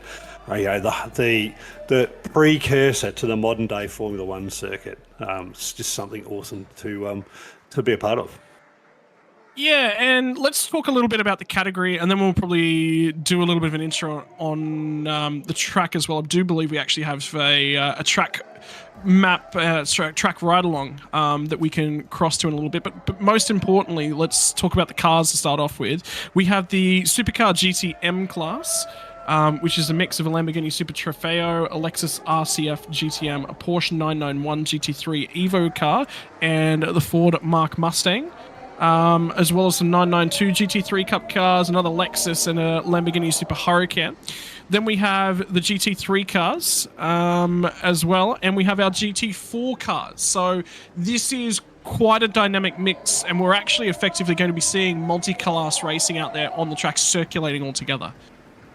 Oh, without a doubt. And don't forget that each of the classes, the cars, have a balance of performance impacts. So they all have little additions of additional weight in the cars, depending on what they are. So, for example, the Audi R8 GT3 is carrying an extra 45 kilograms, which takes it up to 1305. All of the cars have got varying but specified front and rear ride heights and air inlet restrictor sizes. So it's quite a technical category, but the whole aim of it is actually to bring the cars closer together and make it a driver competition. And it's done through sensors at a variety of different points in the cars. Obviously, power is certainly an important one. Weight is one of those balance of performance things that they can really do. So they can put restrictors in the engine, but there's also downforce limitations, tire pressures, the majority of things. The cars within the categories are operating on the same Yokohama tires this weekend, and we actually will say a thank you at this point in time to Yokohama for coming in this weekend. Hankook, normally the tire supplier, unfortunately was an issue with getting the tires here, which was related to a supply issue with something going on within Hankook. So Yokohama have come on board and at least made sure that we have a consistent tire supply for the weekend. Everyone's on the same rubber. That was super important with the expansion of the category after Bang Sen. And that's, you can see that they've got the tires down there. There is a slight chance of rain, slight risk of rain. So, you know, how they plan that and manage that is going to be important. But balance of performance on the cars is incredibly important in a category like this, where you've got so many differences amongst the cars. You've got to monitor the G-forces that the cars are pulling and the acceleration, the downforce. There's a lot going on here. And a lot of people look at a GT3 category right the world over and go, oh, it's simple. They've got it right. They do balance the performance right the way across the weekend, Pete. It's not just show up, the car's already set up and ready to race. No, absolutely. I mean, the balance of performance will be reviewed again after this race, and we might get some adjustments in weights and heights before the second race. But what I want to say about the tyres is having the Yokohama tyres is new to everybody. So everybody's going to be on a bit of a learning curve. And we're just about to get into the driver intros, so I hand back to you, Scotty. But that change in tyres at a late notice will actually change their data and will actually change how the cars perform, because every manufacturer has subtle differences, and that will impact the last little bit of grip on the track. But anyway, let's get ready. We've got driver intros coming up. So. Yeah, that's it. It is one of the best tracks in my view right the world over. We are going to be bringing you combined GT3, GTM and GT4 racing from the Sepang, Malaysia circuit. This is the Thailand Super Series. And ladies and gents, I tell you what, I am excited for this one. We have an expanded grid for GT3 here this weekend. We will have 14 cars taking to the circuit in the GT3 category, expanded out from, I believe, the 6 or so it was at Bangsan. We've seen a huge intake in terms of the cars, and that is our GT3 championship at the moment. The number 9 Lexus has been super consistent, have not won a race yet this season, but if you have a look at who's immediately behind them in terms of the championship standings as well, with Vincent Fiorendo and Marcus Winkelhock, that car has been incredibly quick, has potentially been the fastest outright one-lap car, but at the same time, they balance the performance comes into play. They have a longer pit stop because they have the only platinum driver in the field. Oh, there's one other platinum driver in the field, but we'll get to him shortly. But yes, you are right. They do have a pit stop premium as a result of having Marcus Winkelhock in the car. Marcus set the fastest time in Q2, so it'll be interesting to see how that impacts them over the race. New intakes to our GT3 AM field. The race winners and indeed the only drivers that were participating in that category at round number 1 at the Buriram International Circuit was the number 91 car.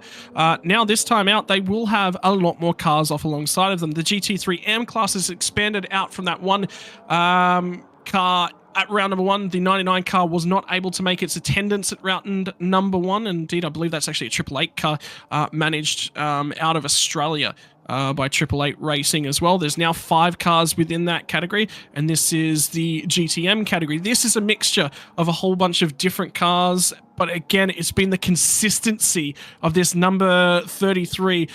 This is a previous generation of the 991 Porsche Cup car as well. So this is an old tech car, and the 992 generation of cars have been struggling to keep up with it at Bangsan. They dominated that weekend, and the only blip in terms of their race performances thus far, race 2 at Chang.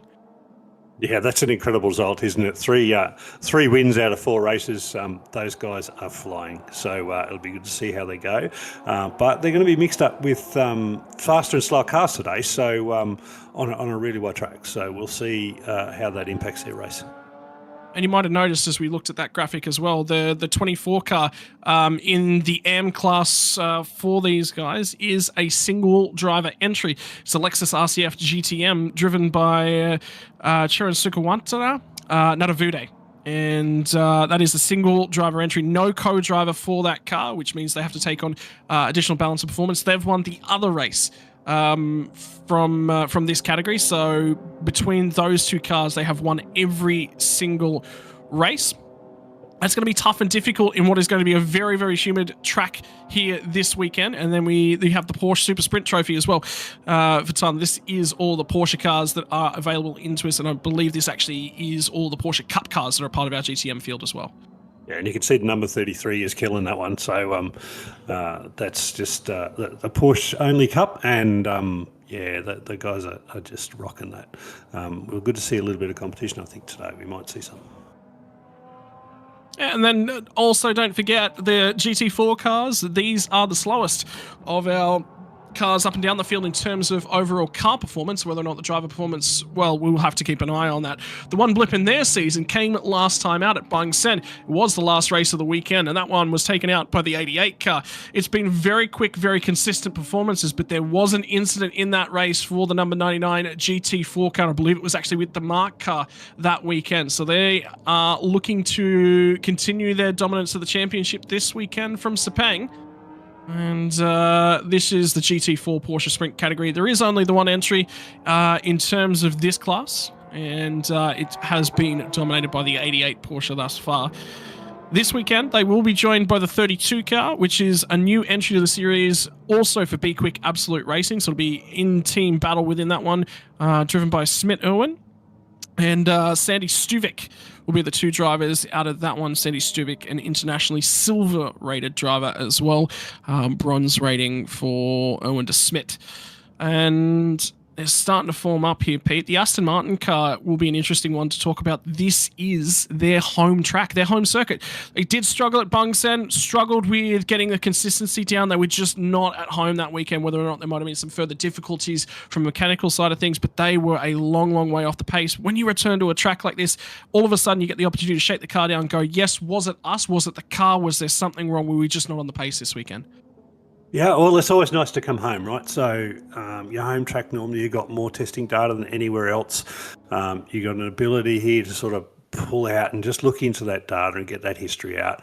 And you can see whether, maybe the car had something wrong with it, or maybe the driver was just a little bit off at the time. But let's see how it goes. It hasn't got a lot of weight added to it. It's only got 10 kilograms added to it. So it looks like it might be a fairly quick car. Before we get in the driver list, I think, there we go. We're onto the track there, Scotty. Yeah, and this is it. It's that long front straightaway down into what is an incredibly wide turn number one, at least in the entry portion of it. Tightens up as you head down the hill into turn number two. Two very slow hairpins to start the track off. It's a Herman Tilke special because from there on out, it's just about horsepower, about flowing the car. Downforce is incredibly, incredibly important here, and nobody will know that better than the winner of the 12 Hours of Sepang earlier in the year, Marcus Winkelhock. Did manage to come home with the victory as a part of that team earlier on in the year, but a different driver that he'll be partnering with here this weekend. Yeah, and as a new driver to the series, Marcus and his team will have the. Actually, no, he's not a new driver. He's still in the he's series. Been here a while. Yep. He only has the platinum balance of performance addition to his pit stop times. We'll talk a little bit about that now. So the balance of performance for pit stop times, there's a standard 80-second pit stop time for every car, and then there's an additional time depending on the class of your driver. So a bronze and a bronze driver is your standard, so they don't have an additional time. And then what you do is, if you get a silver driver in, then you've got an additional 30 seconds. If you've got a platinum driver in, you've got an additional 32 seconds added to your time. And there's also a success ballast. So if you come first, second or third, you get 15, 10 or 5 seconds added to your pit stop time. And for all of those that are new entries to the series, and I think there's about 8 of them, new entries, is it's a 15-second premium tier pit stop time. So you can't just pluck some superstar driver out of anywhere across the world, bring him in, and just have them win and drive away. They'll start with a 15-second pit stop time. So the biggest balance of performance time is just over 3 minutes, or right on 3 minutes. And that's in the GT4 categories. They have a longer pit stop to start with, and the shortest time is around about 95 seconds for most of the GT3 cars. So we're looking at fairly long pit stops, well and truly enough time to do what they need in terms of change tyres and change drivers, and then we get them back out and on the race. Important to note as well, ladies and gents, if you were just watching that is the Porsche 992 GT3 cars. Sorry, it's 991.2 GT3 Evo cars. They have made up pole position and the front row. Both of those new additions to the category for this round here at Sepang. And thus far, it has been dominated by the Audis out of the B-Quik category. So 2 new teams make their way in and dominate qualifying. Then it's the first of the B-Quik Audis. It's the 27 car. So they're on to a flyer. That one driven by Hal Lin and Richard Huang. Also, new driver pairing coming in this weekend. Have not driven together for that 27 car thus far this weekend. Then we start to get into some of the newer entries. Have not seen a BMW as well so far in the Thailand Super Series this season. There have been an introduction of 6 BMW cars, one of them an M6, the rest of them M4 cars. There's Vincent Florindo and Marcus Winkelhock, the furthest up of our championship contenders on this one. And I believe race number 1 will be the slower driver starting the car. So it'll be Marcus Florindo starting the car. Winkelhock will be in to finish the race off. And then we get across to another one of those BMWs as well. A lot of these BMW contenders coming out of China and Chinese Taipei as well. So with the step across to Sepang, again, expanding that international capability of the Thailand Super Series. I love that, Pete, the fact that you get drivers from all around the world at a track like Sepang and they all cluster and everyone wants to drive these big fast cars. It's GT3 racing at its finest. Dirty air, I think, is going to be a talking point that we'll get onto during the broadcast at some point today as well. I mean, look, Sepang's one of those world-famous tracks, right? It was known for Formula One. It's known around the world for MotoGP. It's a track purposely built really for MotoGP with big, long runoffs, gravel sand traps. So if you come off, some of these cars will likely get stuck if they do come off in the gravel sand traps, and that really ruins a race. But it certainly slows the cars down, and it's all there for safety. So, yeah, a magical track. And, yeah, I'm disappointed there's no Australian drivers here, Scotty. So I noticed there's 2 new two Kiwis. So we might have to jump on their bagger and make them pseudo-Australians for the race.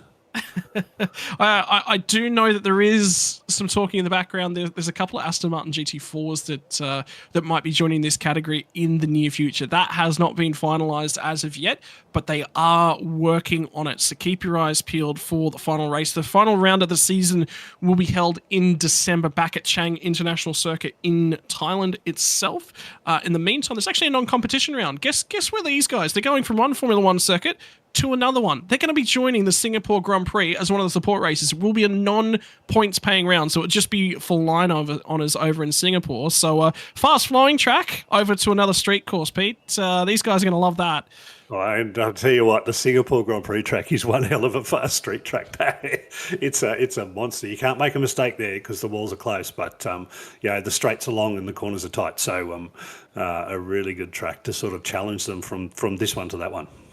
And this is another one of the new entries here. Alex Liu and Philip Ma in the GT3 Mercedes-Benz AMG GT3 coming from Australia. We're quite fond of our V8 engine cars, and the Mercedes is basically, in terms of a sim racing perspective, it's pretty much the most popular one in Australian sim racing. For that very loud, growling AMG GT3 BMW. His car was not loved by a lot of people for its initial previews. It was the look on the outside. Since then, it's grown on a number of people, including the 91 team. Team AAI of Chu Huan Chen will be at the wheel, I believe, to start this race as well. And have a look at those tyre bundles that they're walking behind the wall, Pete. When you come to Sepang, you've always got to have a pair of wet tyres handy. Yeah, well, qualifying, for those that don't know, qualifying was actually a declared wet session. So the times were done in a wet session. The track was relatively drying during the qualifying. So the speeds, I think we'll see some faster speeds than qualifying here because the track is a lot drier this afternoon than it was during the qualifying. But, it is Malaysia, and, anywhere along the equator, it doesn't drizzle. It's either the shower is on or the shower is off. So, when it's raining, the track is wet. And you see by those wet weather tyres, they're not intermediates by any way, shape or form. They are big grooved wet weather tyres designed for GT cars. I'm sorry, Pete. I'll have to interrupt you. That Aston Martin was on screen for a few moments. At the fans at home, that might want to become your favourite car because it's certainly my favourite car in the field. This one's an interesting one always to talk about. Team owner Hank Kicks alongside of Eshan Pieris for the 26 B-Quik Absolute Racing Audi. Hank, originally from the Netherlands, has started this B-Quik racing, or owns the B-Quik racing outfit as well. if you see any of the B-Quik drivers, part of the deal of racing for those guys is that you must work in B-Quik, so you can get your racing tires changed by a racing driver. This is the driver that is driving solo, the 24 entry in the GTM class. He will have a tough weekend ahead of him. The Lamborghinis were a phenomenal pair of cars to watch out of the Bang Seng Grand Prix weekend. And unfortunately, one of them went home in tears. I have a feeling it was the 77 off the top of my head.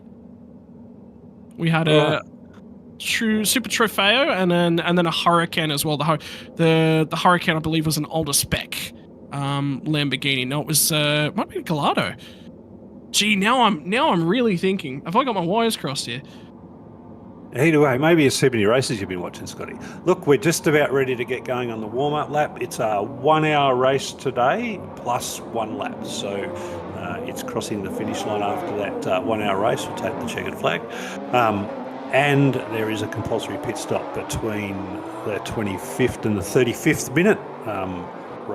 The race director will call that those pit windows are open, and we'll try to keep you up to date with everything that's going on. So, as Scotty mentioned, it's the junior of the drivers or the amateur of the drivers starting off the race, and we'll see the professionals jumping in mostly at the end to finish the race.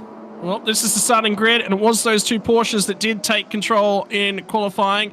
Vidakorn, Intrafuzak, and family member Sanopol as well off of the front row in the Porsche 991.2. Off alongside of them, Adrian De Silva, Marco Giltrap in the 61 entry. Lin Hao Huang Rohan in the Absolute B-Quik Racing GT327 car was third after qualifying.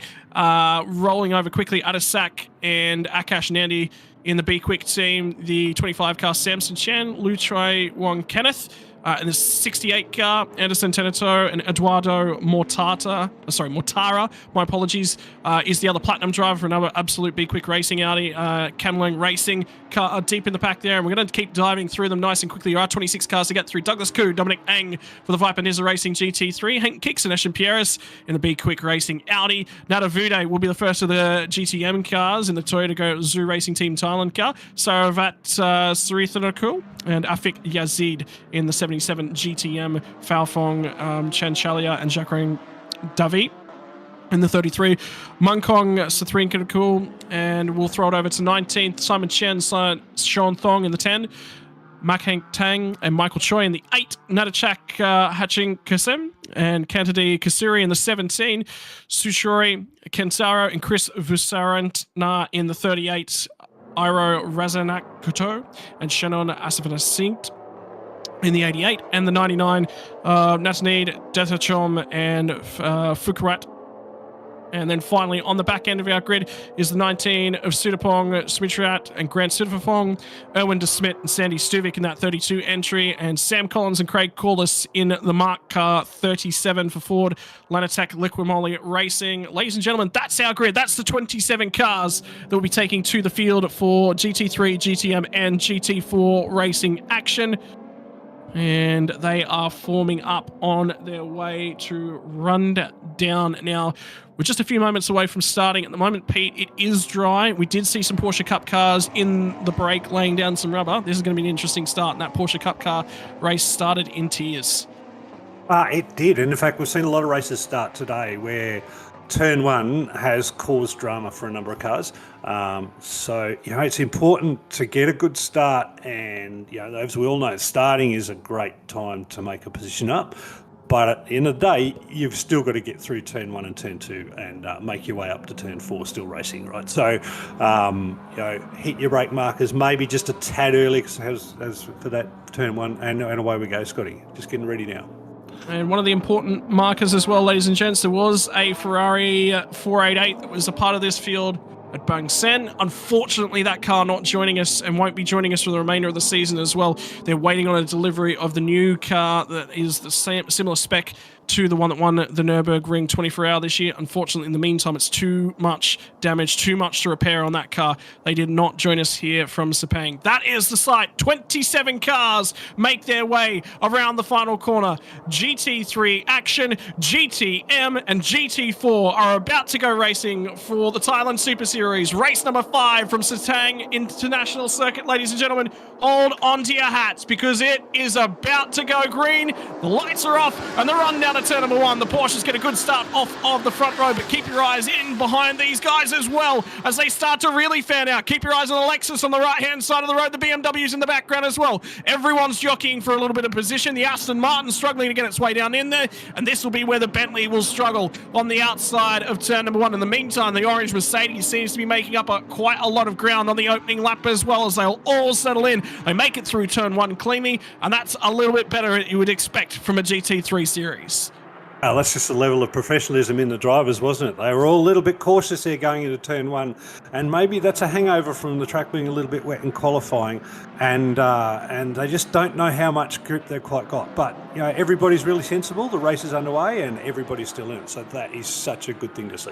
We saw the 3, Alex Liu was defending in that Mercedes-Benz AMG at the run down to turn number 4, and the Porsche that was in behind immediately had to start holding things a little bit calmer in behind them, got immediately out on the blocks and had to make sure that the BMW that was in behind him was not pushing on. In the meantime, it's going to be our race leader has looked to jump clear nice and cleanly. And Peter, they are settling down. Here comes the response from the Porsche car down the inside. Nearly makes contact there with the 3 of Alex Liu. And again, is going to come under assault for the BMWs in behind. Well and truly up and alongside. And now it's going to be the absolute B-Quik 26 Audi. Head kicks, I believe, at the wheel of that one. Starts to get aggressive. And we said it might have been a little bit sedentary for turn number 1. It's kicked on as they get halfway through lap number 1. We just wake the drivers up, Scotty, mate. This race has just got excellent. But I tell you what, Verticon in the lead car. I mean, he's no junior driver, mate. This is dad of a father-son team, and he's done 20 years of some sensational driving, and he's just good in putting the car in a great position at the start of the race for a son turn to jump in and finish off the race a little bit later. So he's setting some fast times. He's got 3 out of the 4th best sectors on the first lap, which is what you'd expect from somebody at the front, and just pulling a nice 1.5 second gap off the field in 1 lap. So let him go. A few of you guys will be looking at that absolute B-Quik Audi, the first of the yellow and black cars on the right-hand side. They've dropped a few spots. Well, they were out-qualified themselves in terms of where they are. They're actually a GT3 AM car, and they had a couple of the GT3 Pro cars in behind them. That has now sorted itself out as Hank Kicks is going to make contact with the rear bumper of the BMW that's just immediately ahead of him. That's Chunhua. And in the 91 car for Team AAI. And I tell you what, Pete, well, they're expensive race cars. They don't like to make contact. And, well, when you're the team owner, you get a little bit more leeway with these kinds of things.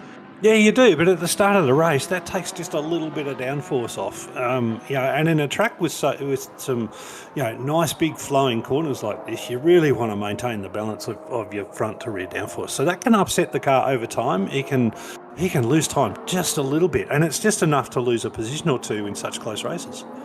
And have a look at the number 11 Porsche that's now going again at the number 3 Mercedes. Those two will continue to battle on. It was on lap number 1, and now finally the 11 gets the job done. So they will pick up a spot, and it's going to be Anderson behind the wheel. He will hand over to his platinum-rated teammate to get things underway.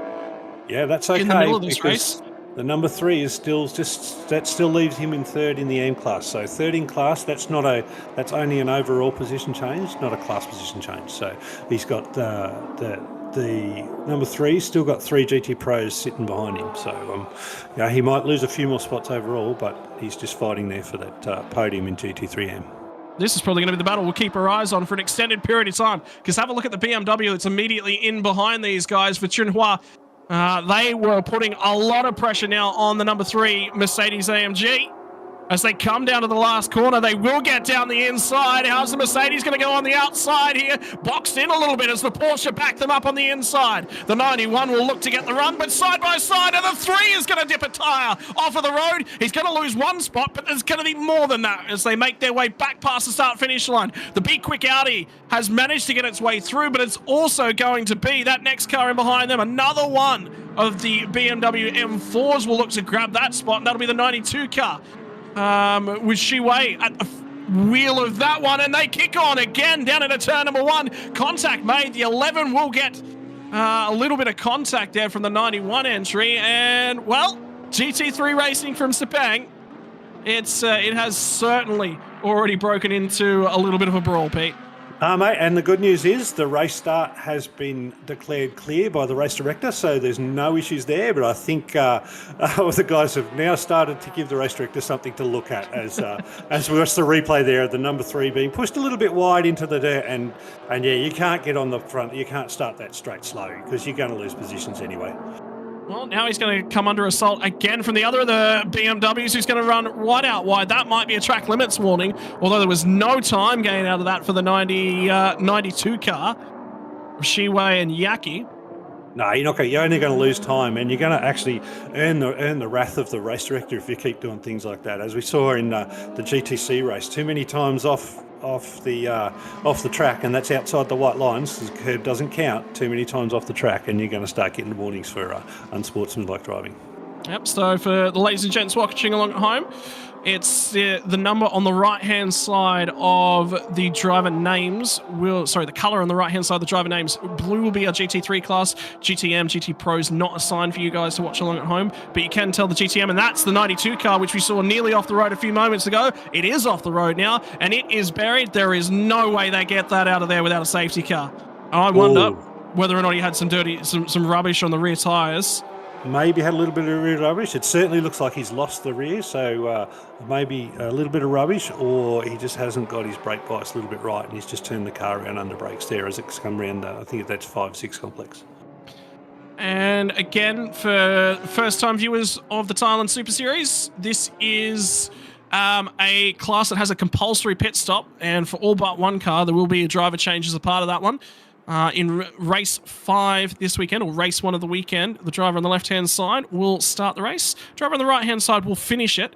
And tomorrow, that will be inverted. The other driver will start the car, and the driver who started this race will be required to finish it. Pit stops to come. The compulsory pit stop window after the start of the 26th minute of the race all the way through to the end of the 35th minute of the race. That's the window to get your pit stop done in, Pete, and yellow flags have been deployed. Still under full course green currently, but safety car will be on the way, we're hearing. Yes, pit stops are about 17.5 minutes away, so we won't be able to get our compulsory pit stops done under a safety car. We should be able to get going green before that pit window does open, so that's going to be about the 17-minute mark from now. So these guys will just settle in. They'll catch up with this. I haven't seen the safety car out. It hasn't been signalled yet. It has just been signalled by race control just now. So no overtaking. Safety cars just coming out onto the pits. They are still allowed to maintain close to race pace, but it needs to be safe. Can't overtake another car, and then they'll catch the field back up to the safety car, and we'll get the field settled, get cleaned up what we need to get cleaned up. It might be the car. No, that's the car that was in the pits or in the gravel trap. Might just have to have a look at the track, see if there's any oil on it, and anything, get it cleaned up, and get the race underway. Yep, so we have... Still waiting on that 92. Did go missing down at turn number 11, so I haven't seen any shots that confirm that car has been cleared as of this moment. But it only took 8 or so minutes to get our first safety car. There's the 92. So they have managed to extract that car from the gravel. They probably keep this. Go ahead, Pete. It's showing on the tracker as on track, so that might be a little bit of a replay of getting it extracted. So. All the cars will get going. Hopefully this will be a very short safety car. Probably just gather the field back up and immediately release them and look to keep going. In the meantime, it was a good opening couple of laps battle between the cars that we were watching, and the good mix of BMW, Mercedes. I'm curious as to where that Bentley's popped out the other side. And the 99 car, this again, no opportunity to do their compulsory pit stops. This might just be a service. They might just be checking the car over if they're already at the tail end of the field. Yeah, well, certainly the window's not open for compulsory, so something there is getting checked. They're pulling the front of the car. The engine's in the front of that car, so yeah, so they've got something they need to have a look at. I think the safety car is a real shame for Vitakorn and Turn, because Vitakorn had pulled out 5 seconds on the field in that first 8 minutes, so that's ominous. But to lose that and then have that disadvantage at the pit stop, I think that really hurts an early safety car in that case. But look, on the other hand, there's people that will get advantage out of the safety car, and they're able to catch up, and they're super fast drivers at the end of the race will probably make the most of it. Yeah, so that car's still on pit lane. They've got a fair bit of time with the field coming down to turn number 9 at this point in time. So I can still at least get that one worked on, have a quick look at it, get that car circulating again. Whether or not there might have been some debris or something picked up in the opening laps, and they're looking to clear a cleaning vent, although there was no activity down at the front end of the car and on any of the intakes, so you would think it's something underneath the bonnet. Could be something underneath the bonnet. It might, who knows? It might be a missing engine, or it might be a little bit of oil pressure or something going on. To pop the clips is not a good sign in a motor race. Missing engine. The engine's gone missing, says Peter Back. So they started the car, they got that car rolling out on track, engine went missing. Misfiring, my friend. Misfiring. The run down at turn number 1, it was the 2 Porsches that led us to lap number 1, but that Lexus got a really, really good start on the outside. I was looking as well for that Mercedes has just gone through that shot at the back end of that there, and he wasn't all that close to someone. Somebody else is coming to the pits at the back end of things. That might be the Mark car, actually, although it was the 92 we're hearing coming into the pits, so they might do a clean out of the front splitter.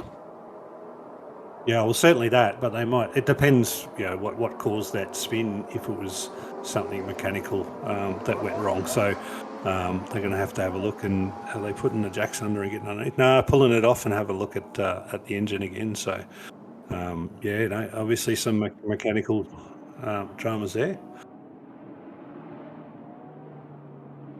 So an update on our pit window as well. All right, so just in, mate. So car 92 has been disqualified. He's not allowed to continue due to having received external assistance. So unfortunately for those guys, it's in the pit box, and they'll have to focus on getting the car ready for the race tomorrow. It's a shame, because they were looking quite strong as well, and looking to grab a number of spots in the opening 8 or so minutes before we did receive that full course caution. But field has been gathered up now, so I would assume, we just got the message, safety car will be in this lap as well. So we will back to green flag racing. Currently, the last message we did receive was that we're about 12 minutes away from entering that pit lane window as well. So not too far away. Still a few racing laps to get in there in 12 minutes, mate. What I'm really interested to see from the restart, I'm really interested to see whether Vitakorn can just get that gap back in the time before the pit stop. So looking for him to sort of pull out another sort of 5 or 6 seconds. I'm also interested to see how the car 90 and the car 27 go. So they're the 2 AM drivers essentially stuck in the middle of the GT3 Pro field. So watch for those guys. Car 90 is currently in 4th. That's the John San car, and the car 27. That's the Lin Huang car. Absolute B-Quik racing. So I'm interested to see how those guys go. They are certainly fighting well amongst the pros. So just because they're amateur drivers doesn't mean they can't keep up, but it's really good to see them in the mix there. And safety car will be pulling away from the field in just a few moments as well. And we will be back to green flag racing And this will be interesting. I'm curious about that Lexus and whether or not it's got the pace to go with the guys up in front. They'll be looking to hunt down the second of the Porsches, the 61 entry, driven by Adrian and Marco out of EBM. And lights are out in the safety car, and that is the safety car accelerating away from the field. So back into the hands of Vuthakorn for AAS Motorsport. After about 8 minutes or so, 7 to 8 minutes or so of safety car period, we'll be back underway here, Pete. And that Bentley should be quick on the restart as well. Yeah, but as we've seen with others, it's really going to go. Vuthakorn's gone early. Look at that. He has already gone. He has gone before turn 15, opened the field up, and he is well and truly away. What an early race restart. Jumped the field and has absolutely got going. The red lights were still on the main straight, so I'm wondering whether or not there might be a little bit of an investigation for race control. He might have gone a touch too early because the safety car necessarily wasn't back in pit lane yet, so that might be investigated. Race control might have their hands full as we get back underway. In the meantime, though, the Porsches will lead us, but they will have an extra 15 seconds at their first stop to get out of the way. So it's very, very vital for that combination, Pete, that they get the hammer on and do get that margin back out. Oh, absolutely. No, they really do need that margin. So, yeah, that pairing has a 125, so just over a 2-minute stop. It's one of the longest for the GT3. There's a couple of others with 125 seconds, and one has 127. So they've got one of the longest GT3 pit stops to do. So yeah, it is absolutely vital that pairing gets out and gets that 5 or even sort of 10-second gap if they can before the pits. And keep up to date with your GT3 AM leader, the 90 car of Jun-Sun and Yin Yu, leading the way. In between them, though, and second place in the 27 entry of Lin and Huang, they do have Adasak and Akash. So that is your fourth place car in terms of GT3 Pro. So that's worthwhile keeping an eye on. The 55's doing quite well from where they started. And whenever you're handing across to Marcus Winkelhock, the hero of the 2007 Nürburgring GP, you've got a lot of confidence in that car. It's just about staying attached to this lead group and then letting the Platinum driver take over, Pete. But tomorrow it'll be the shoes on the other foot. They won't want a safety car. They'll want to disappear down the road. Oh, contact between the 91 and the Porsche as well. That'll be the 11 Porsche. And that was brewing on that restart. There is damage to the rear of that Porsche. That will immediately have to come back down pit lane. The Aston Martin taking to the inside of the curbing to get out of the way. And now he's just got to sit there from the 91 entry. Hopefully can find reverse, can back that car up, because that'll be the only way he gets out of there. But the Bentley got through. That's your GTM leader going down the inside of the Bentley as well. So that's the Porsche 991.2 spec on the GT3 Cup car. But in the meantime, a safety car has been deployed, which makes me think the 91 has stored that engine and can't get it refired. That'll be 2 cars out of that garage, Pete, out in the opening 20 minutes of the race. That's a tough day for that team, but I've got to tell you, well done to all of those drivers. The 91 car just sitting there stationary, and I think thankfully it was stationary. It gave the guys a moment just to see it and be able to react, because as we know, it's harder to react to a moving car than it is a stationary one. And nearly everybody else got through, but there seemed to be 2 other victims in that as well. So, yeah, bring out the safety car. That's come out nice and quickly and rechecked it up. And I think that's now, the pit window's still not open yet, so it's still going to sort of mix up the back end of this race, and I think it's going to make those differences in pit stops even bigger for some of these drivers now that the safety car's back out. As we can see, the safety car's got the green lights flashing, which means the cars are allowed to overtake it at the moment, and that'll happen so that the safety car can just come back to the leader and then start to condense the field up. All of those cars between the safety car and the current leader will be able to work their way past and get around the lap and catch up to the safety car train. Yep, so green light's on, allowing overtaking. Currently, it's about 6 minutes or so until the pit window will open, but that is very, very likely to get pushed out. Update from race controls, they're looking for car number 14, which is our race leader at this point in time. Of course, they're just hesitating, save some fuel. keep that Yeah, well, car yeah. in control and tyres in good condition. So driving offline a little bit, Pete, to get away from some of that garbage. Yeah, where the accidents occurs, of course, you don't want anything to pick up in those tyres because that's obviously something that's going to create a puncture. But I think Vodacon's showing all of his experiences here. He's not racing. He's slowed down to a nice, comfortable pace. He's relaxing the tyres. He's saving the fuel. He's just showing all of his experience here in bringing the car around, bringing the field around to the safety car. Nobody can pass him, and it can't change the rest of the lap. So, a lot of experience being demonstrated there. And I don't know if they've had a look at that restart and whether he was all good, but time will tell. Race control haven't necessarily had the opportunity to jump in and look at that one. Haven't got any notes at the moment, but the incident between the 91 and the 11 car is being looked at, and I'm curious whether or not that's the 11's rear bumper is still hanging off of that car, because that will be a concern for race control as well. Maintaining the cleanliness of the track. Debris for the other cars was an issue at Bong Sen. Well, I mean, the debris impacts tyres. So, if the race director has a chance to create a gap and get some people out there to get all the debris off the track, then he's going to do that under the safety car. And essentially, because a punctured tyre can cause real damage. It can cause tyres, cars to lock up and go into fences at really high speed, just for something as simple as a missed nut on the track. So that's something that we want to be really careful of in all forms of motorsport. And if that means an extra lap under the safety car, well, so be it. We make sure that all these drivers get home safely and able to race safely. So still not under the control of the safety car at the moment. They're still circulating to pick up the safety car.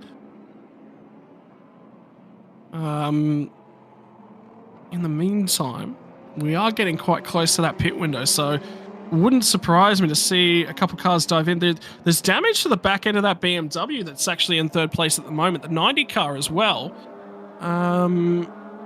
Unless, my eyes could be deceiving me there, but that could just be a darker part of the paintwork. They may actually be okay, so we get a better shot. So safety car has now captured the field.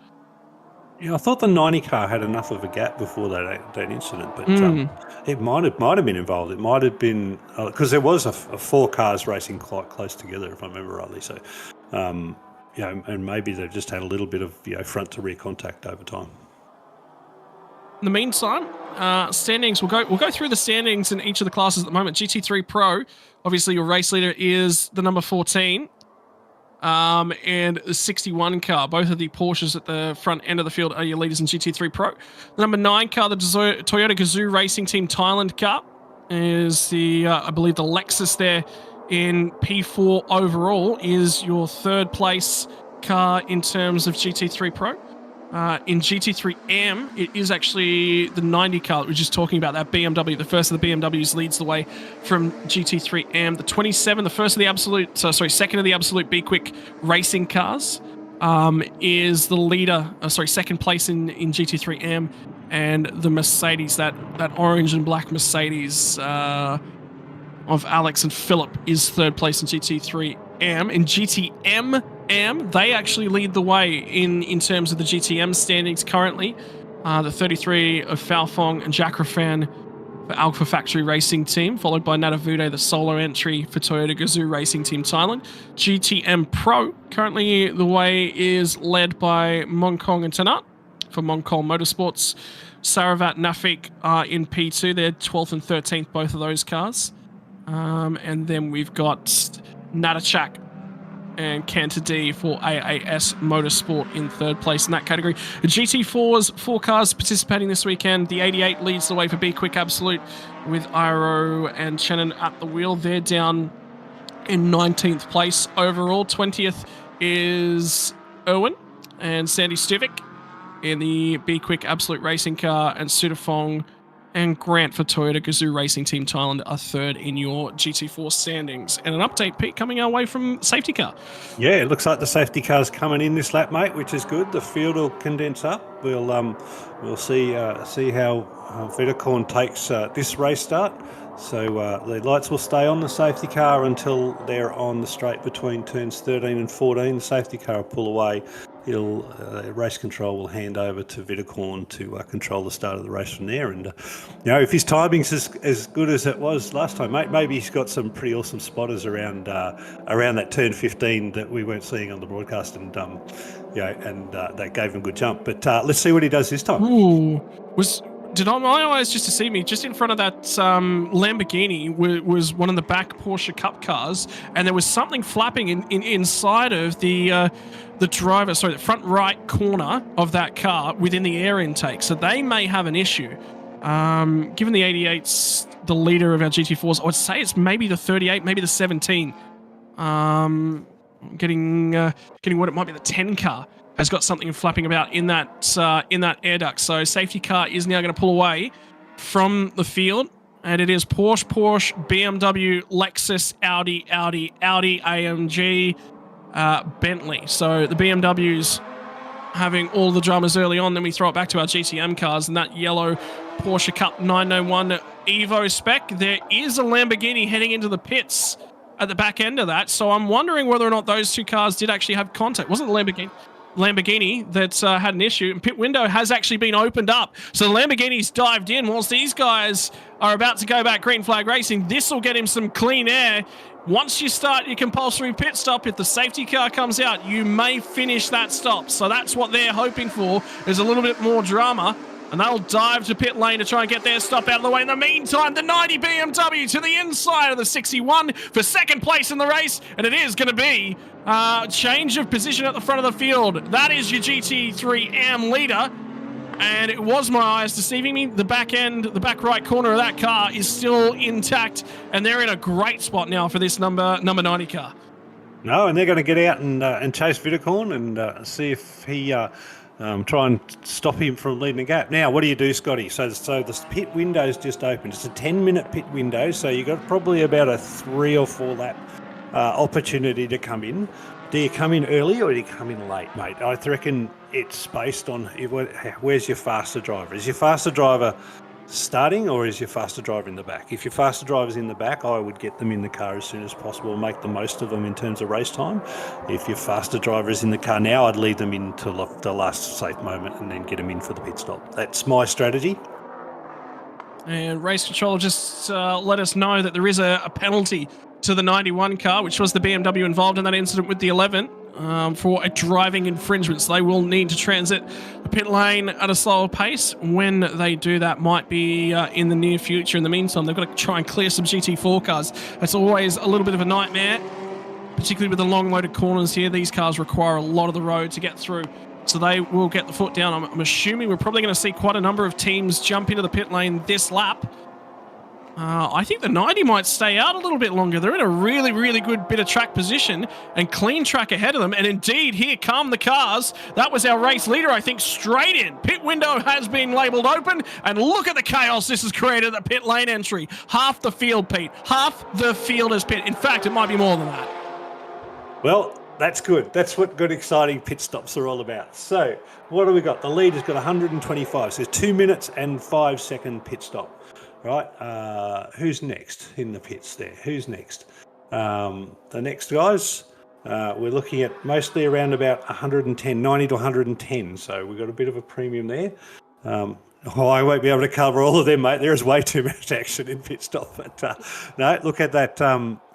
Okay, so they've all come in. So what that's telling me is they want to put their second driver in because they've come in at that first opportunity.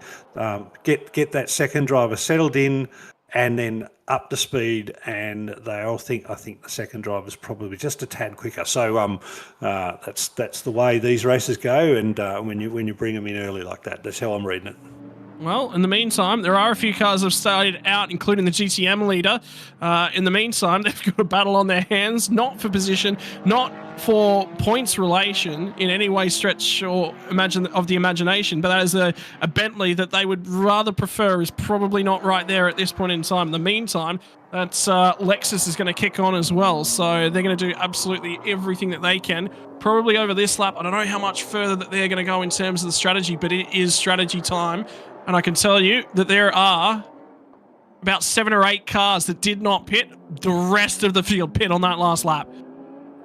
Yeah, and that's a complete mix too. There's GT3 Pros, there's GT3 AMs, there's GTM AMs and Pros, and GT4s have all gone along. So what that tells me is those cars might have felt like they were being held up a little bit. So they're looking for the opportunity to take sort of 3 to 4 laps of clean air and try and make some position gain out of that. So so that's what that tells me if they're staying out a little bit longer. Here we go.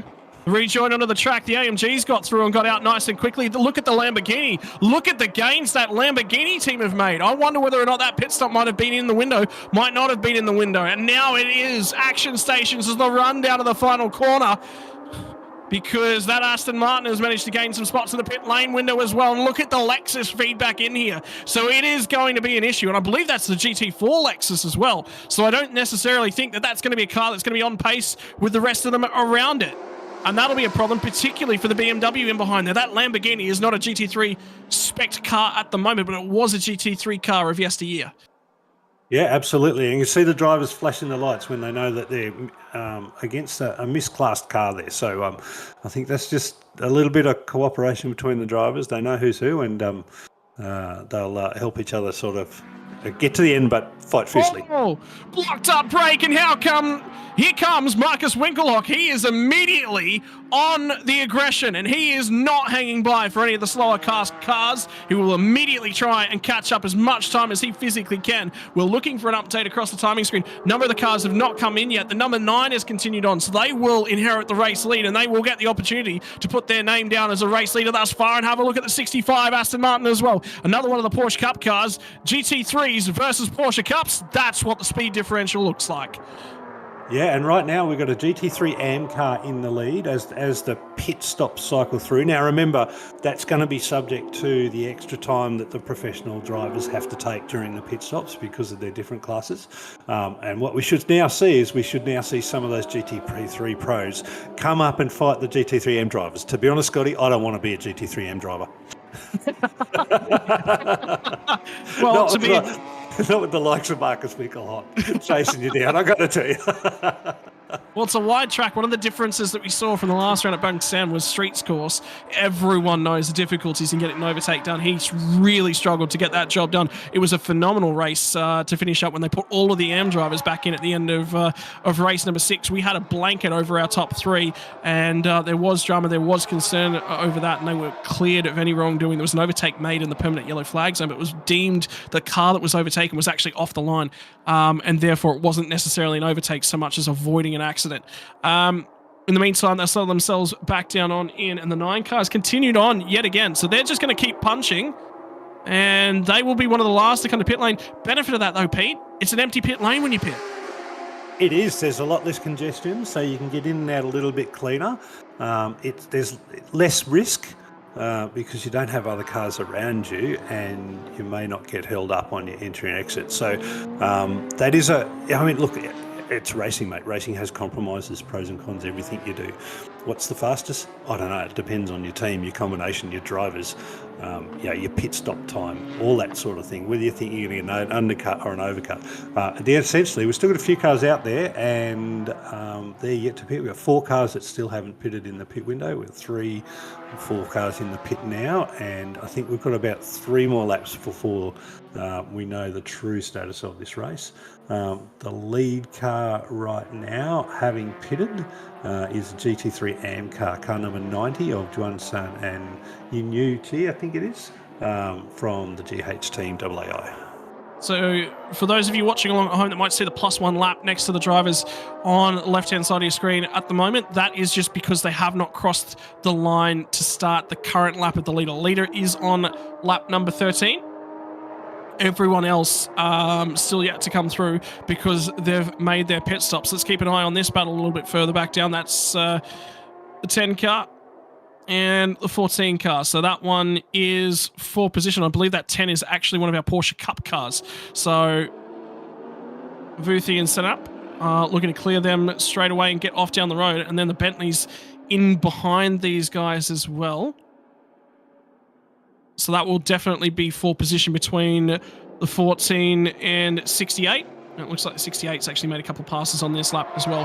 Field all sorts of mixed up. We are a couple minutes away, I believe. In fact, we might be at the end of this lap. Basically, the pit window will pretty much close. So if you haven't pit... Oh, the Bentley's had an issue coming into that last corner. And they've had to come back into the pit lane. And there was a wild car coming in there that did not expect them to go the lane. And the Porsche Cup car's on the back of them as well. So chaos at the pit lane entry. And the Lexus pits from the race lead. The number 9 will give up the race lead. The Porsche Cup car is pushing the Bentley along down pit lane. You see some funny things in motorsport, don't you? That Porsche Cup car was in a dead set hurry around pit lane, but it's a 60 kilometre speed limit, mate. You can't go any faster than that anyway. No, that's it. And that's the last of the cars to pit under the compulsory pit window. So we'll get these pit stops done. And then by the end of the next lap, we should see where everybody settles down. And I think right now we're still going to we're going to have a GT3 AM driver, the Chinese guys, out in front from Team AAI. Yeah, we'll have to keep our eyes on the timing screen at the end of this lap. This is going to be important to see where this pops out. In the meantime, that BMW got down the inside of the GT4 car there. So again, not racing each other. This is the number 90 car. And this is the car we're keeping our eyes on. This was our GT3 AM leader prior to the round of pit stops. The AM class are bronze and bronze rated drivers internationally. There will be no silver or above driver pairings within this class. I think this is our effective leader right now, the 90 car. So that wasn't that was a overtake for a lap for the GT4 car. He's just hanging on nice and tight there. I think just moving off to the right there to let the next car, the car 25, come through. Hey, that was wild, all out of shape back there. So anyway, they've managed to hang on to it in the GT4 category. And was that the Sandy Stuvik Kaiman? I think it might have been. It might have been the 32. No, it was the 19. No, it wasn't the 19 because the 19's the Toyota Supra. So it was either the 32 or the 88 or the two Kaimans. I think it might have been the 32, which if they've done their pit stop should now have Sandy Stuvik at the wheel. This is the 25 car. In the meantime, so we'll get an accurate reading on where these guys are. Adasak showing as in 6th place, although we're waiting on our timing screens to update with everyone's relative positions post pit stop. That would be a class standing as well. And you can start to see that the lights come on for the absolute B-Quik car. They're going to be 3 wide as they enter down into turn number 4. 2 overtakes done. And the GT4 car got right out of the way there. That is the Toyota Supra number 19. That should now have Grant Superfong. Oh, sorry, Superfong Grant behind the wheel of that car. And that has just put car 25 into the lead of the race, the B-Quik Absolute car with... I'm not sure who's driving at the moment, but... That'll be Akash behind the wheel there right now. So it'd be Yin Yu that was just overtaken for those guys. In the 90 car. Yeah, Yin Yu was the Pro-Am leading the race, so Akash is the first GT3 Pro, and the next car to come up behind car number 90 will be the Marcus Winkelhoff car. Oh, that is going to be approaching at a great rate of knots. They are only 5 seconds off the lead of this race at this point in time. Or at least they were at the start of the last lap. I can guarantee you that number will be coming down. Laps previous, 205.450 for the 25 car, 205.889 for Winkelhock at the wheel. We'll get some updates in terms of our laps time. The bulk of the rest of the GT field are out in the 206s or above. But as we come back to the start-finish line, that's Winkelhock already on the rear bumper now. So Winkelhock is coming. And it is going to be the 2 B-Quik Absolute Racing cars that might be contending for the race lead here. There's a pit lane entry breach for this car 68 at the meantime. Was that wasn't the... I'm assuming that must have been the GT3M car. So I'm going to say that is actually the Bentley. And I think that might have been for not being to the right-hand side of the pit lane entry line on the right-hand side because they went in very, very deep before they entered the pit lane.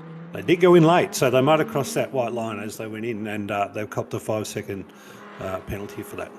In the meantime, Winkelhock, you saw it on screen whilst we're talking about pit lane penalties. Nabs P number 2, and now his next job, it's 3.5 seconds. The margin between them on their most recent lap, he took 4/10 out of the car ahead on that most recent lap. And I tell you what, 21 minutes left, it is going to be on. They are teammates. They are both absolute B-Quik absolute cars. We have 2 different name and brandings because you can only have 3 cars registered as a part of a team. So there's B-Quik Absolute Racing, and then there's Absolute B-Quik Racing. And then there's Marcus Winkelhoff, who's going to tear these guys down like an absolute Whoa, terrier. talking of the Bentley. That is the Bentley facing in the wrong direction, which says to me there's a problem with that car. Absolutely. Yeah, yellow flags only, something's gone on. Safety cars come out. Oh, there we go. That's going to change the race. That is going to make all these GT3 Pro drivers, that's going to give back any of the times that they lost in the pit stop. So what's happened to the Bentley there? It looks like a few of the tracks, he's had a bit of a rear end spin looking at the black marks on the track. I can't quite pick it out. It's sort of, it looks like he might have lost the rear end and then just sort of spun around and overcorrected. But whether it was a problem with the car, Scotty, or whether it was a new driver error after the pit stop. Yeah, I don't know. Could be cold tires. Could be a change of things. And hopefully we're going to replay of that very shortly. But I tell you what, if you're Akash in the number 25 car, I think the stress valve just is just about to hit. Well, their lap times weren't too dissimilar, Pete. There was only a couple tenths taken out by Winkelhock, so he has the potential to defend. And I mean, if they're stuck there in the dirty air and the tires start to overheat for Winkelhock, that will certainly be an issue. In the meantime, we've got to sort of slow this field down. My issue for the Bentley was you saw the headlights on and off. That says they were refiring that car. There may have been, when they pulled up there, an electrical issue of some description. Could you imagine an electrical issue giving rear brake issues, potentially not slowing the car up enough? Or do you reckon they've just stalled as the car's gone around? No, not. I couldn't imagine an electrical issue doing that to the brakes. Unless it turned off an ABS sensor or something, and then some rear brakes have locked. But if they fired it up, who knows? Hopefully we'll hear something. But yeah, the witness marks on the track certainly tell me that it's come around, and obviously it's facing the wrong way, so nobody wants to come around on a racetrack and see the headlights of a car pointing at them while they're at full speed. So, let alone that section of the track, because we saw the Lexus, I think it was the GT4 car, use the runoff to get around them, because he turned in there and then he had a split-second decision to make. It was the reason for the safety car was, I think, the speed of the section of the track. You cannot have a car stranded there at high speed. That will injure somebody. Oh, absolutely. And it was right on the braking point. It was on just where you'd sort of be right on the limit of the brakes, turning the car in. And you come around there, it's almost blind if you're looking at the apex of the corner and the car's sitting on the outside. So quite a dangerous spot to be in. They've got it fired back up again. Looks like the Bentley's running. Well, he's been there. He's been there for over a lap, Pete. Yeah, he has been over there, but we don't know whether he needed someone to come and jumpstart him or something. I'm not sure if I don't think that's allowed though. I think these cars have to start on their own steam. So we'll see what happens.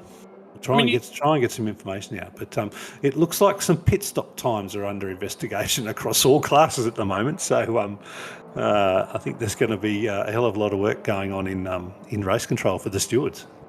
So the deal with the pit stop times at Bang Sen was your minimum pit stop times was pit lane entry to pit lane exit. You cannot exit before that number has ticked over. So it wasn't necessarily a static time in the pit stall that they were looking at. They were just looking for minimum time entry to exit. And that's where the 55 car actually had issues for Vincent Florindo. Was they had a clutch drama when they tried to launch that car in race number 6. sorry, race number 4. My apologies, race number 4.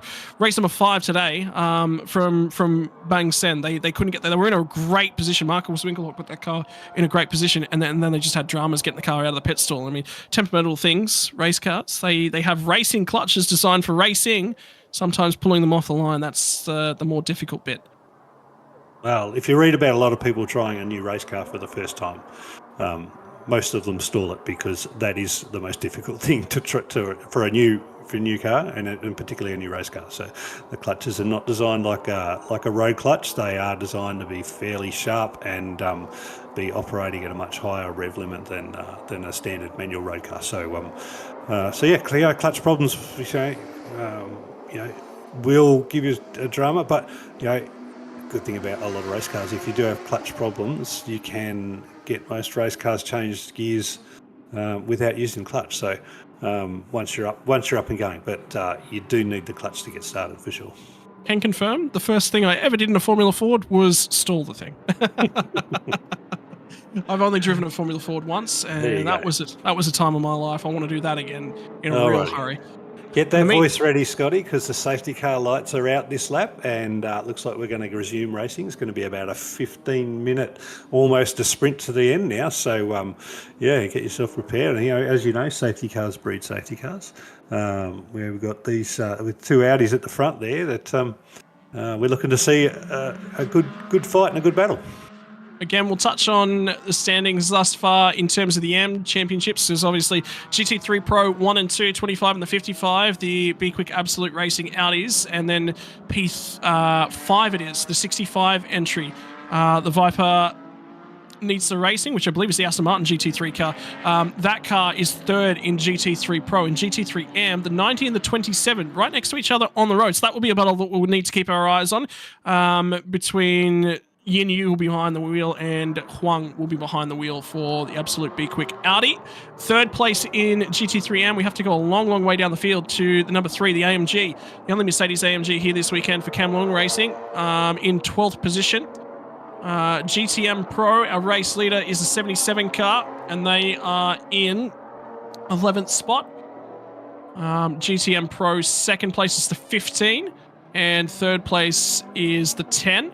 GTM AM leader is the 8 car, which will have Michael behind the wheel for... sorry, my apologies. That's incorrect. Natavude, the solo driver, is actually leading that class in the 24, and the 33 is in 2nd, and then it is 3rd place for the number 8 car. And then in GT4, they are all together on the road. They are 1 lap down overall, which you would expect, with Grant behind the wheel in P1, Sandy Stuvik and Shannon are going to be your top 3 in GT4. That takes us through the standings, and that will bring us right back up to where we are. We will be going back racing in just a few moments. The safety car has got a job to pull away from GT3 cars. Very, very difficult for Honda CRZ to pull away from a GT3 spec car, but that's the job the safety car has to do. I tell you what, mate, it looked like Akash wasn't even holding up the field then when the safety car was pulling away. But they've all settled in now. But he's close to the safety car. I tell you, that safety car is supposed to be in the pit lane before they start racing. Oh, I'm sure race control are going to have a look at that from a timing perspective. That looked a little bit too early, even earlier than the first one we saw. But well, doesn't matter. We're away. Those lights are back out. We are green yet again, and the GT4 car will dive out of the order. Have a look at them as they stand. Audi, BMW, Audi, and then it's Aston Martin who's going to get a great launch down here into turn number 1. The GT4 cars will step by the wayside. Here comes the Lexus as well. It's going to get down the inside of that Porsche. Was that the 14 car who was overtaking? No, I don't think it was. And now they'll settle themselves down on an in, and keep your eyes on the GTM field as well. That yellow Porsche is a 991.2 spec. 991.2 spec. That's your GTM class leader. So it's very, very important to keep your eyes on those guys. Teammates, they might be, but teammates, they are not fighting like at this point in time. Winkelhock really applying the afterburners now to the back end of Akash as they lead the way. It was only 0.3 of a second at the line, but the Junsan and Yin Yu car were looking to hang on to P1 in terms of the GT3M standings, and they will have their work cut out for them as well. In the meantime, the field are going to try and find their way past these GT4 cars. That will not be easy. That will be something that's important, and that is multi-class racing at its finest, Pete, when you've got a GT4 car in the mix. Oh, well, you put a GT4 car in the mix and it really mixes up. But what I'm enjoying seeing is the GT4 cars, whilst they are racing together, they're making lots of track room. But again, we said this earlier, this is the benefit of being a big, wide Formula One style track. There's lots of room there. You don't lose too much time and you can allow the other faster cars to go through. Unlike a street circuit where you can potentially hold guys up for sort of 3 or 4 corners before you give an opportunity just to move aside and let them through. So really good racing from everybody, good cooperation between the drivers. And essentially it's allowing the race just to settle out and the classes to get back into each other. And the Toyota Gazoo Racing number 9 car that we saw leading the way early on because they stayed out for a very long time will peel off into the pit lane. They've received a 2-second stop and go penalty. I'm assuming that would be the margin that they needed to cover to serve their remainder of their compulsory pit stop. They will peel out on a safety car restart. That's effectively going to destroy their race. That's how important it is to get your pit stop times right. The Aston Martin crew now starting to struggle as the rest of the drivers start to crawl all over them. So, no, they're hanging on to the back end of the 27 car in the meantime. And that is your GT3 AM battle in the back end there. That's the 9 car. Pulls up. 2-second stop and go penalty. And out you go. That's how much he missed it by the first time. Next time by, add the pit lane delta to it. You've got to trundle down pit lane to serve the rest of that pit stop. Yeah, that's right. And that's a hard penalty, following a safety car with 10 minutes to go in the race. But it is what it is. You've got to follow the rules and do the pit stop. Now, let's have a look at the front here, mate. I don't think Marcus Winkelhock is racing in a team manner. I think he's racing for this win. He actually gave his trophy at the end of the Bong Sen Grand Prix. He found a local child and actually handed his trophy over. So this is more important to someone like that. And I think they will be a Marcus Winkelhock fan for life after that one. In the meantime, though, Akash is not going to be a Marcus Winkelhock fan in the meantime because he'll have a mirror full of him. And Winkelhock will want to get this job done so he can clear out and settle in for the final 9 minutes of this race. Is he going to poke the nose down here?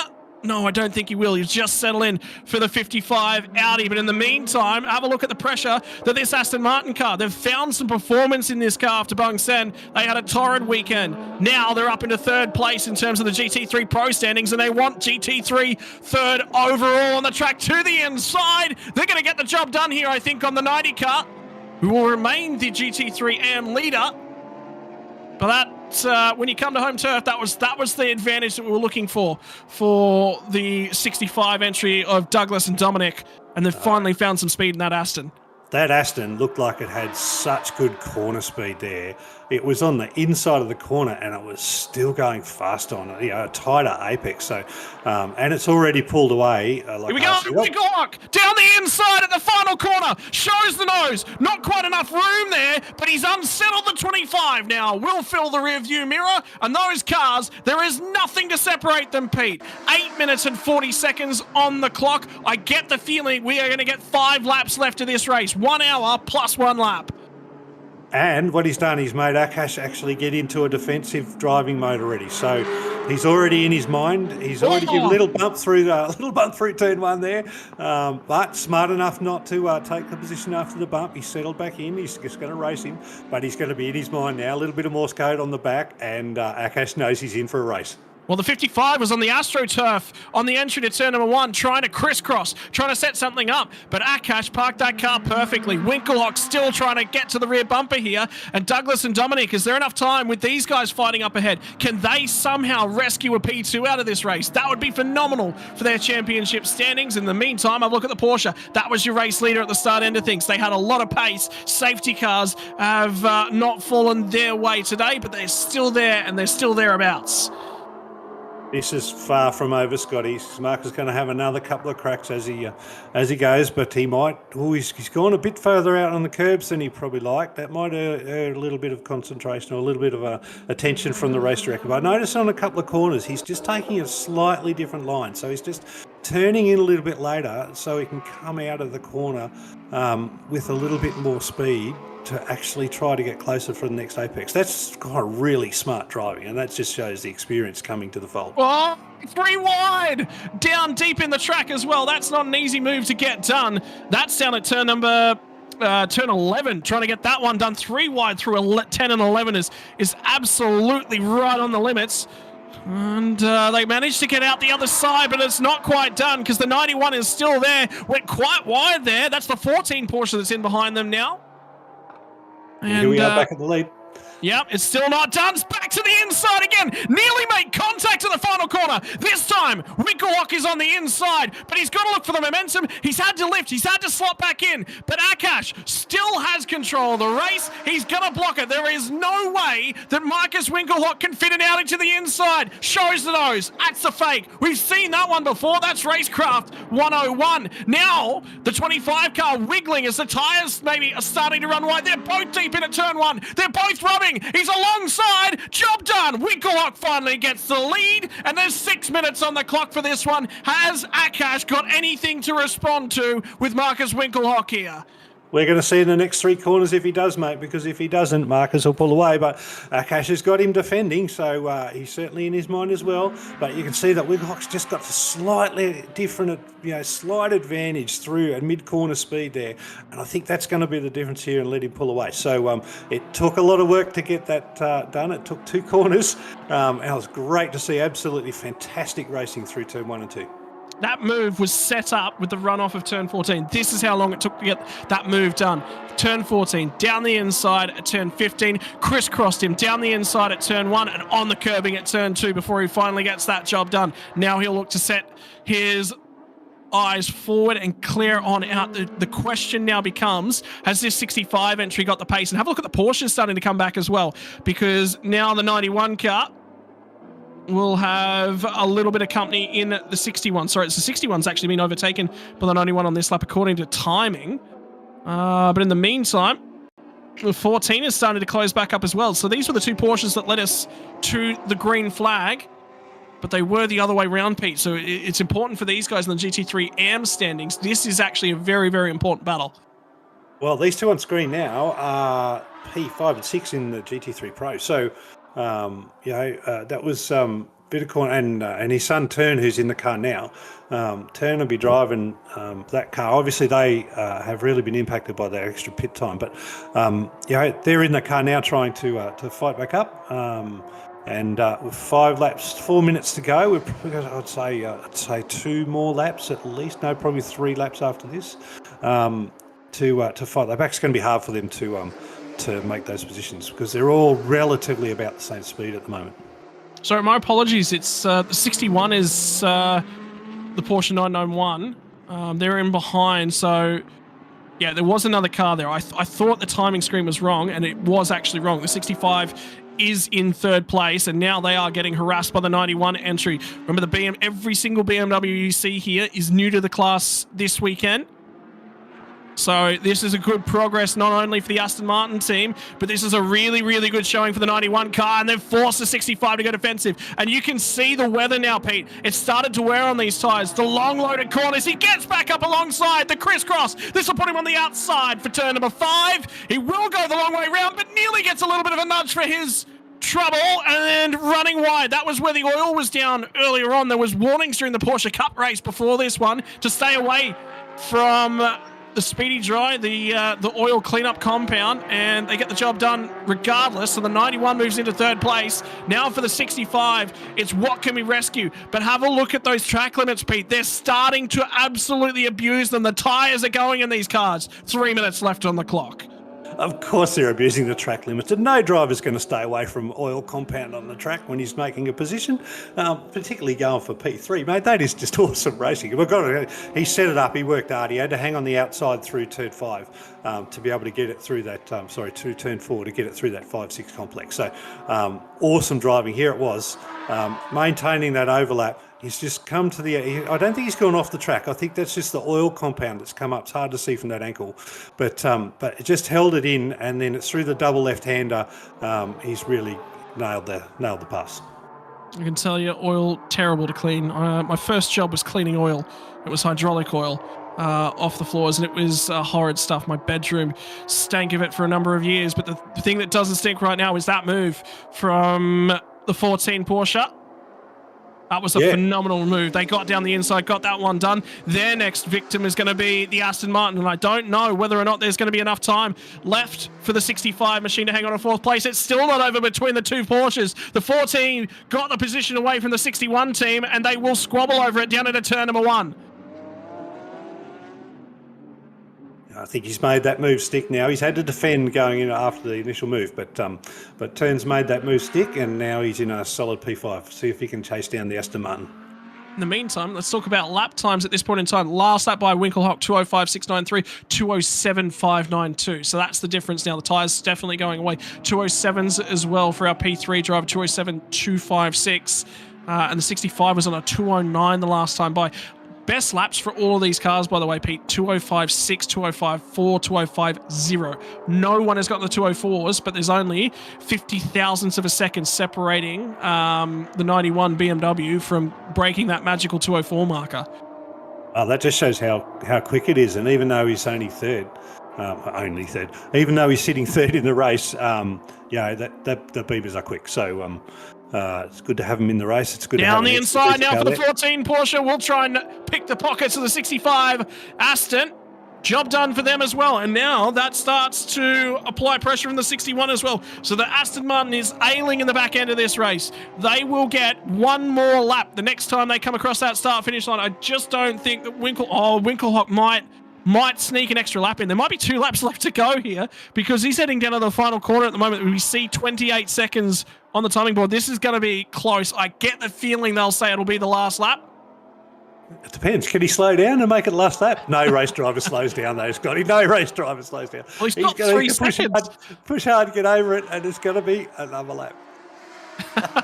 Yep, there will be one more lap. That's 3 seconds. The 65 entry of Douglas and Dominic will be ruining that decision from Marcus Winkelhock not to force this to be the last lap of the race. They managed to hang on to it thus far. They are ailing. They're the ailing car inside the top 5 at this point in time. If they ail any further, they will drop out of the top 5. In the meantime, we'll throw across to our other standings. The 27 car leads the way in terms of GT3M for absolute B-Quik. Junsan and Yin Yu in the 90 car are the second of the GT3M cars. GTM Pro in behind them, 77, 15 and 10. Are your top 3 there? GTM Am at Natavude, the solo entry. He's doing a phenomenal job. The extra laps around the track. The 8 entries, second in GTM Am, and the 33 is also in GTM Am. They're third place, but Pete, that's because they also fell afoul of pit stop times. They had a 3-second stop and go for not completing that pit stop. How crucial that would have been for them. Yeah, again, it's a big penalty, but it says a lot. The Aston Martin's still under pressure here, and just to clarify for everybody watching, there's going to be, we expect one more lap. I think they'll get the last lap board as Winkelhoff takes the start-finish line at the end of this lap, and then that should see us through to the end. So the 1 hour time is up, and we'll get to the start-finish line. We'll do that plus 1 lap, and then that should see the race finish. So we've got about 1.5 laps to go, Scotty. Do you reckon the 65 entry that Aston's aware that there's only one more lap left to go? Because at the moment it feels like a mile. And he probably still thinks it's about 25 minutes or so to go. He's trying to hang on with every stretch that he's got of that Aston. That is the widest Aston Martin I've seen in a good long time.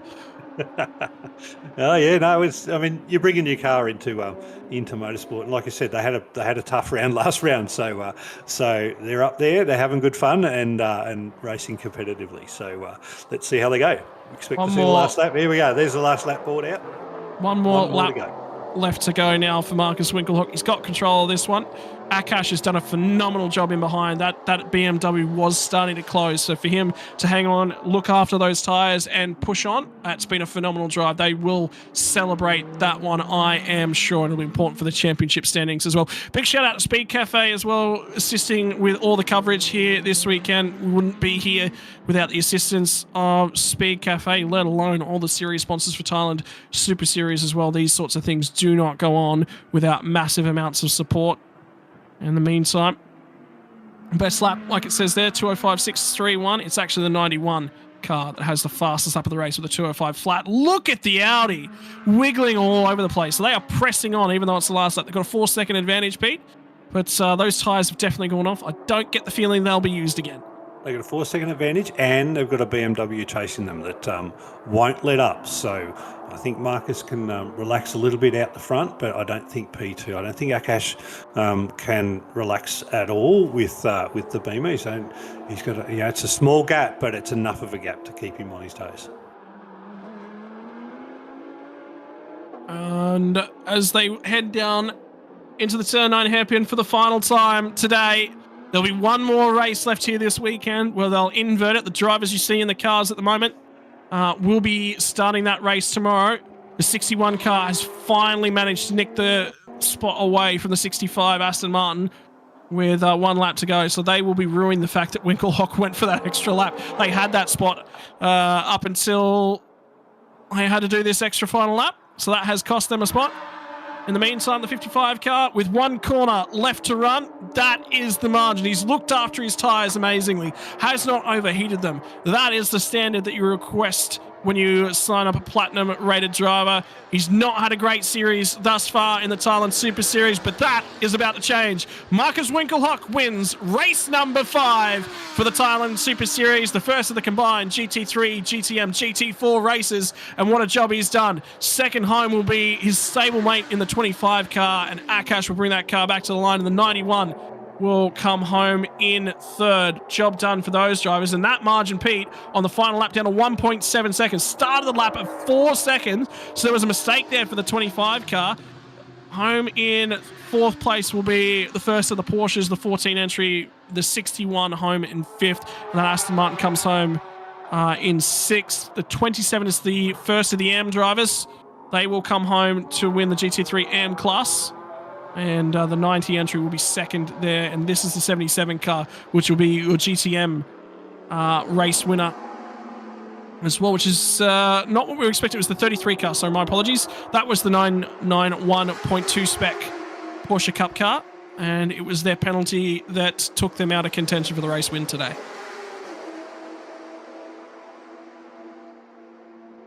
So we've still got the a few GTM cars and the GT4 class to come across the line yet. So there is still some racing going on track. But I think we're holding here at the checkered finish line just to see who comes across.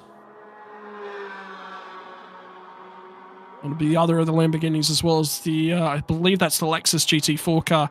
So that'll be Nadavude crossing to win that class. That is the margin. That next car, that yellow car crossing line in the background. And it's actually going to be Sandy Stuvik that's going to come home. It's our GT4 winner, Sandy Stuvik, in the B-Quik Absolute Racing Porsche GT4. So he's had a great back end of the race. I remember they were down after those pit stops. They were down quite a way in the GT4 class. So they've fought back really well. Sandy's done a hell of a job there. Yeah, and Sandy, that's a return to the series for Sandy Stuvik. Was not at Bang Sen. And I believe was not actually participating earlier on in the year, which is Sandy's been a large part of the Thailand Super Series over the last couple of years, so it'd be good to see them return to the race. This is the Bentley that had issues as they come out to cross the start-finish line. And Marcus Winkelhock will get forward to celebrating. Like I said, it has been a tough season. Things have just not gone their way. They were looking on for that win at Bang Sen, until the clutch drummers took them completely out of contention. But now he will get to celebrate down there in Victory Lane. They will celebrate that win, and they will enjoy that for a long time, I'm sure. Yeah, that's one for the records. That was a hard fight. He had to really fight for that, particularly that last position to get on the top. I mean, Akash didn't make it easy. But it was nice and clean. It was a really good motorsport to watch. So well done. But the class of Marcus really shone. Just his ability to drive away, maintain the tyres, exceptional class. But good to see the BMW on the podium, mate, in its first hit out in the series. So there's a little bit of pat on the back for the BMW team, even though the 92 car had its troubles, but the 91 car's up there, so that team will certainly have something to celebrate. A podium on debut. Yeah, podium on debut, and a good return from BMW. Joining us here for the first time in the Thailand Super Series as well. It's been a while since we've seen that team, and again, the international nature of this series. Winkelhock, the German, will win over the 25 car, which is the Thailand Malaysian combination, and the 91 team as well, which finish for Jesse Krohn and Chinese Taipei for Chen Chuanhua as well. So it's important to note those driver combinations, the international nature. I mean, it is GT3 in this day and age as well. Viper Nizza, that's a return to form for them. That was a lot better looking from that Aston Martin car. They were really languishing. Something was not right with that team, whether it was the comfort level, the proximity of the walls at Bunks End. They were a mile off the pace. Not so this weekend, although home track advantage certainly helps with that one, and that is the last of the finishes as well. Hank Kicks, we missed that one. That might have been as a result of the issue with the 11 car, because they retired on that same lap. And that has been the car that I think has been leading the way in terms of points. They've been reasonably consistent, that 26 car, in the GT3 field. Yeah, that was involved in that turnaround, turn 14. So that really impacted their race. It took them out of the race effectively. Even though it was the 90 car got the penalty for that. This is the GTM race standings. Your pro drivers in the 77, 15, and 10 cars. 1, 2, and 3, and then your AM winner in P4, the solo driver, the 24 car for Toyota Gazoo Racing Team Thailand. Solid day for Saravit, Saritha and Okul, and Afik Yazid for Vitana PSC Motorsport. They will enjoy that victory as well in terms of class honours, and that Lamborghini, I mean, it always looks pretty watching that Lamborghini going around the circuit.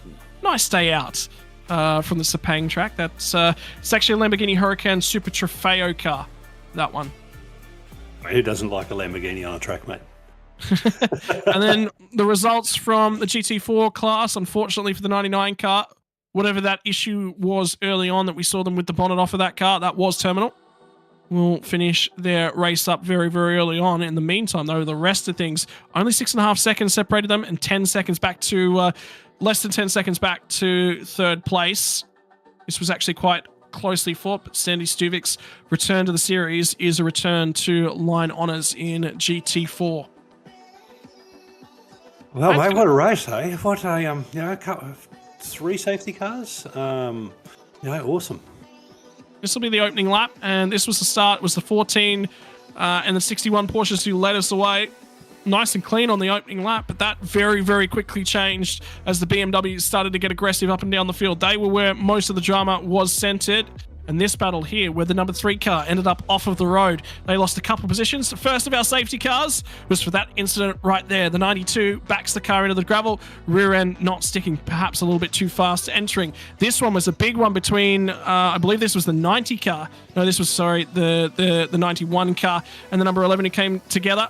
The Bentley was a problem car for the 33. They wanted to press on in terms of GTM leader. The number 9 car, when the pit lane cycle started, they stayed out for a very, very long time. The 25 car had to get aggressive in the early stages. They knew that they would be chased down. That's them going 3 wide on the GT4 car to try and get the job done. They had to get out of there nice and quickly. They did that, and then safety cars fell. That was Winkelhock starting to go in pursuit. That was Winkelhock dodging the second of our safety cars. The third of our safety cars was for the 68 Bentley being backwards. When they got back to the restart, they got aggressive, and Winkelhock was not hanging around. This was the first attempt at the final corner. Didn't get it done that time. And multiple overtakes being made up and down the field as the AM drivers swapped over to the pro drivers, and they sorted things out. They finally got down the inside of the last corner, and the outside at turn number 1 became the inside at turn number 2, and Winkelhock defended well down at turn 4. That was job done for them. This was an interesting move from the 91 car as they tried to pass the 65. The ailing Aston was barely trying to hang on to its tyres. They would drift out of the top 6 at the end of the race, but nobody could stop the 55 entry with Marcus Winkelhock at the wheel. Fiorendo did a phenomenal job in the first half of the race. Winkelhock finished it off in style. 25 had come home, so stablemates 1 and 2, and then GT3 AM. So absolutely dominated by the absolute B-Quik team here in terms of those classes, and I believe this was the 77 car coming home to win in GTM. And it was Sandy Stuvik's return to the series, return to the top step of the podium as well.